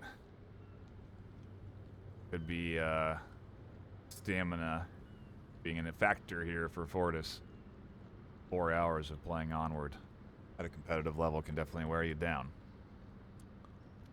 Either Absolutely. way. Cookies is going to be able to hear Rob run into the alleyway here. He's going to give that call out, but Glue Sniffer is going to pick off Coffee. That's giving him an opening. Rob and Glue is still pushing through. Corian tries to take the shots over at them from the east warehouse, but misses them. Glue is still now back to swinging the corner, holding this tight.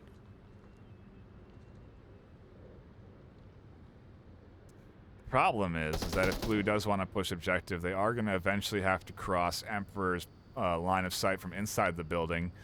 Bernie has reinforced over the top now as well, and Corian is inside the objective building that you can cap on. So there's no real easy route here. And Glue finds Emperor's line soon enough as Emperor pops out to catch that kill. And considering looking for Rob around the other corner, they end up not extending as the smoke comes in. And maybe Rob's going to try something in this 1v4. Emperor back up to the corner. He's now pushing outside of the hotel. He's going to get a flashbang out there, but not going to pick anybody up. Rob is just going to get that down on him. He's going to be resable, though. Flashbang's coming out. Oh, and Corian is going to sweep that corner, picking off Rob. Corian taking up a 4K that round there. Jeez. A almost ace. And we always love to see those. And Slither, I mean, look at the KDs as Fortis battles. Spec Ops 4 and 3, Rob and Glue finding kills. You have standout shooters like Corian, 6 and 2, Coffee 5 and 4, and frankly, Coffee been a key element in the Slither offense and defense. They continue to find them kills, and really, I think in most rounds against Imperial, Coffee was the one that found those first kills as well. So Slither really performing well here today. And, I mean, impressive again, to say the least. We are getting the best of the best in the EU region battling for a place in the finals. Fortis is a brand new team to this season, but with players that have been around for a while. So they have the experience. But Slither, season 12 or 11 was their creation, and they have been growing since then. It seems that season 14 could be their moment to shine, as they are a round away from advancing on. Minsu, your brief thoughts before we get into what could be our last round of the day. Alright. Yep, Chorian, you definitely got my votes up for MVP. Nice performance there. Quickly getting a refrag on the pushers up on the south, and then rotating back just in time to catch the last remaining survivor there. Nice rotations. I don't know. That's what it's all about. So it seems, at least today. It's all about those rotations, Tendies, the big ones really paying dividends for some of these teams and finding them a couple of picks that ends up getting them the round win. You can see Emperor jumping with maybe giddiness or excitement or nerves as they are just a round away from taking this series and advancing on through the round robin.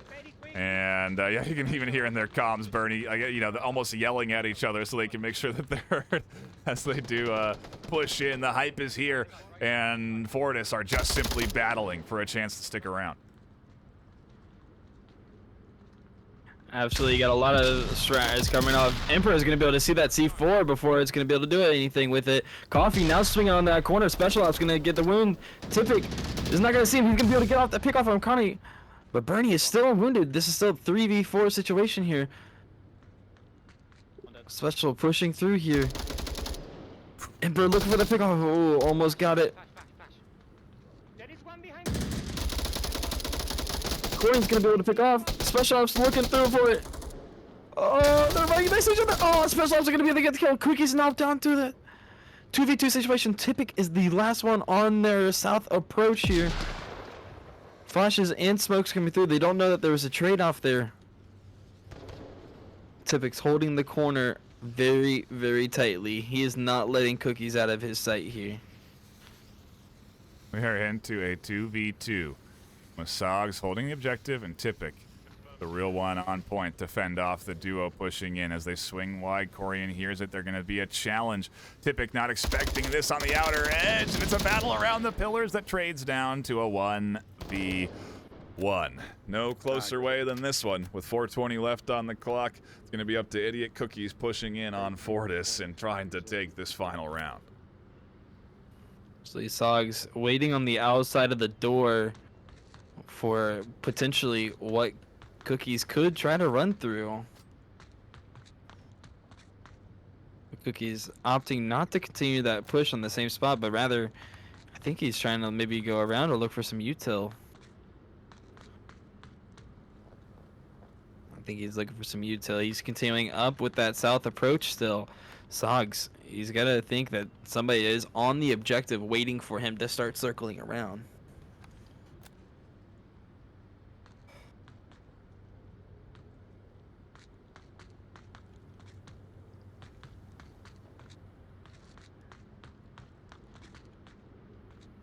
Cookie's making a lot of noise here. Sogs is going to be able to hear him. Yeah, and you Sogs gotta is ready. wonder what utility Sogs has available. Is there C4 anywhere? Is there anything placed anywhere? Sometimes you can place one in that L, but I don't see any utility in that area, so I don't think you're going to see anything there from Sogs. And if anything, Cookies has now rotated off to the other side, where Sogs is kind of waiting.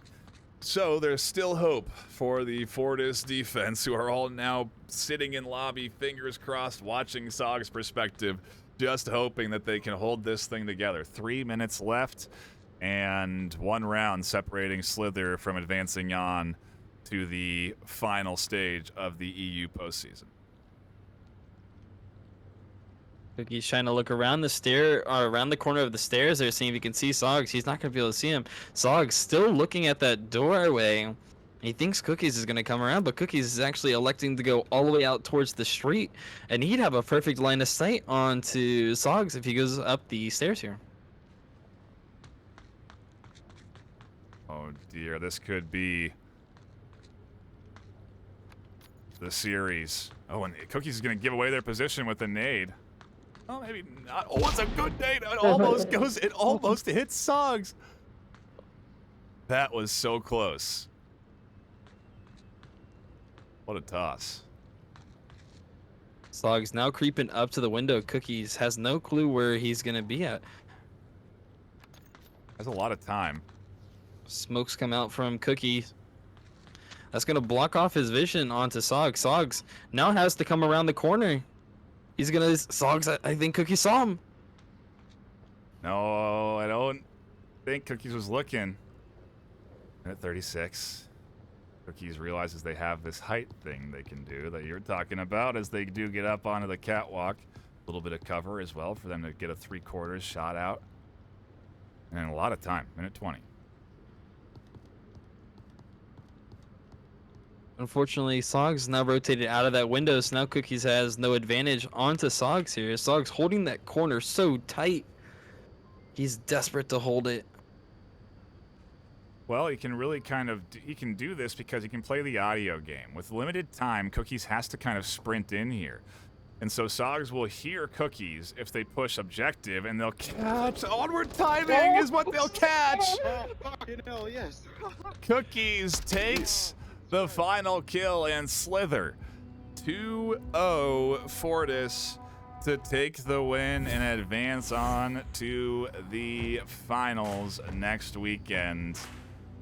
It is an 8-1 overall scoreline. Minsu, your thoughts on Slither being our victors this afternoon? Yay, guys. Yeah. That's some prediction I made. Good job for me myself. Whatever. Yeah, quick analysis on the previous round. Yeah, we did see some early kills being made out. No surprises there. That was a quick spawn. Yeah, nice choice of Ghostsniffer quickly changing its direction and going for a possible flank there through that underground passage. But yeah, the attacker's Slither was actually expecting that and was quickly caught before he could do any practical damage. And after that, well, Tipic did hold up pretty well. He did give Sogs a chance 1v1, but yeah, just like you said, Onward timing. And I think this time, yeah, Slither did had it. It really was Onward timing. Textbook stuff. It's what we see all the time. Right when someone should be holding an angle, they peel away from it and die. We will be interviewing Tipic, who is one of the losers, unfortunately, on the Fortis side. But before we get to that, we have been teasing an announcement that we wanted to make today as we wrap up Onward and get closer, I suppose, to the end of Season 14. Again, we're super excited to announce this. It's been maybe a long time coming. Who knows, I suppose. Depends on who you are. But we appreciate you for sticking around for this as we, well, here it is.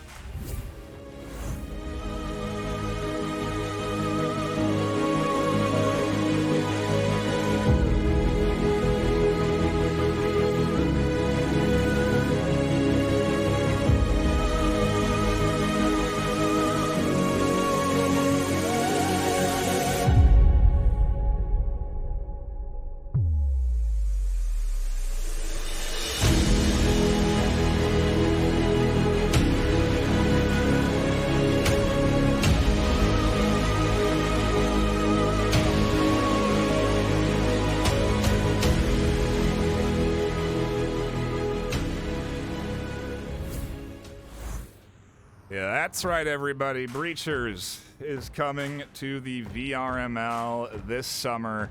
The Discord is open now. We should have an announcement, at least coming soon if it's not out already, in the Onward Discord and all of our Discords that should be directing people to the Breachers VRML Discord server where you can start to prepare your favorite Breachers team for the VRML preseason. We have not announced a start date, and we will not be announcing one here today. You will have to patiently wait for that preseason start date, but you can start to get hyped about Breachers VRML in the Breachers VRML Discord. It'll be like we've run all of our leagues with community recruited moderators, casters, and ultimately it will be a league run for the community by the community. Again, we're super hyped about this, and Typic, you're here twofold because you have done great work to organize the league that we have, the Discord at least, that we have to debut for Breachers, and you also did just come off of a tough loss. So I guess, if anything, you have something to look forward to playing now in your off season. Yeah, it's been tough. I mean, I don't know if it was pointed out in cast, but we had a match against Sliver earlier on in the season and we barely won it. So, you know, I'm not too surprised that we lost it today. They played very well. But as you said, yeah, I'm really looking forward to Breach's preseason starting up. Well, we'll see when it starts. Yes. You guys will hear about that later. Yes. But I'm really looking forward to it. I think everyone else should be too. You know, we've had a lot of requests for it, and it's about time that it joined the VRML lineup. So I hope everyone enjoys that when it does start. Yeah, it is. Again, the preseason is soon, TM, okay? But we are doing our best to make sure that when we debut this, it's done right, and the timing is done right. So, you know, obviously, there's a lot on the plate of VRML right now with our preseason, a lot of our seasons ending. Onward, Pavlov, Blaston, Ultimex, and Echo Arena all having their seasons end this month, culminating in the VRML Con June 3rd and 4th. And so I guess, if anything, you could probably expect the preseason date sometime around then. Hint, hint, wink, wink, okay? But until then, you can start to practice and prep your team for that Breachers League and start to look forward to something to play outside of your regular shooters. You know, obviously, it's I think it holds, just like we have our other leagues. I think everything will exist in tandem, and frankly, they're all very different games. Breachers is a different game than Onward. Pavlov is a different game than Breachers. They all have their unique styles, and we're just happy that we can capture what is a pretty large audience for a brand new game. And so we're looking forward to hosting the preseason in due time here. And if anything, start practicing, get your teams ready, start prepping for the VRML preseason, and then obviously the Season 1 debut. It's going to be a pretty hype season, again, in collaboration with Triangle Factory, so who knows what we'll be able to bring to you guys for the prize pool there with this league. But obviously we will keep you informed and updated, and you'll be involved if you want to be, because we always like to include the community end of things in our league. So do keep your eyes peeled out for that. Again, the announcement should be on in all of our Discord channels, and you can find the link to our newest league. Well, at least the newest Discord for our newest league coming up, Breachers VRML. We've done this for all of our leagues, frankly. We've announced Blast On and Ultimex during finals and postseason, and so, you know, there's no favoritism. Again, every league will exist, but we're hyped for new leagues that join our team and our communities, and Breachers is definitely going to be an exciting one. With that, however, we are now running at 4 hours of broadcast, technically 4 hours and 20 minutes of broadcast, and that's where we will end. The EU Group 1, Group A, round robin. Ultimately, our champions in this group stage are Imperial and Slither. I imagine, I haven't looked at the scores for Imperial, but I imagine they will be first and Slither second. Could be wrong, depending if Bad Boys pulled a miracle out of their hat, but either way, a fantastic EU group stage to be in. EU round robin stage to be in. We have more coming up. In just a few hours at 4 p.m. PST, the NA round robin begins. 6 more maps between the top teams in the NA region. You do not want to miss that. But it'll be it for us now. My name has been Nightfire with 2 E's. My co-casters Minsu and Tendies. Tipic, thank you for joining us for a brief discussion about our upcoming league Breachers. I suppose also, before we sign off, how do you feel about your finals here, coming off of a loss? You know, it's tough. It's obviously very tough. We hope to get through. Clearly favourites for, well, second place going in, due to us being the highest ranked out of all the other guys. But I do wish Sliver best of luck. It's always great to see an underdog story. Maybe they can get to finals. You know, who knows? I guess we'll have to see for that one. But it's been great playing, really enjoyed it, and it's been great talking to you guys as well. Yep, appreciate you, and shout out to everyone tuning in today. A quick shout out to our sponsors, ProTube VR and VR Cover, and that will be all we have. Until next time, which is in roughly 3 hours from now, exactly 3 hours from now, at 4 p.m. PST, stay classy.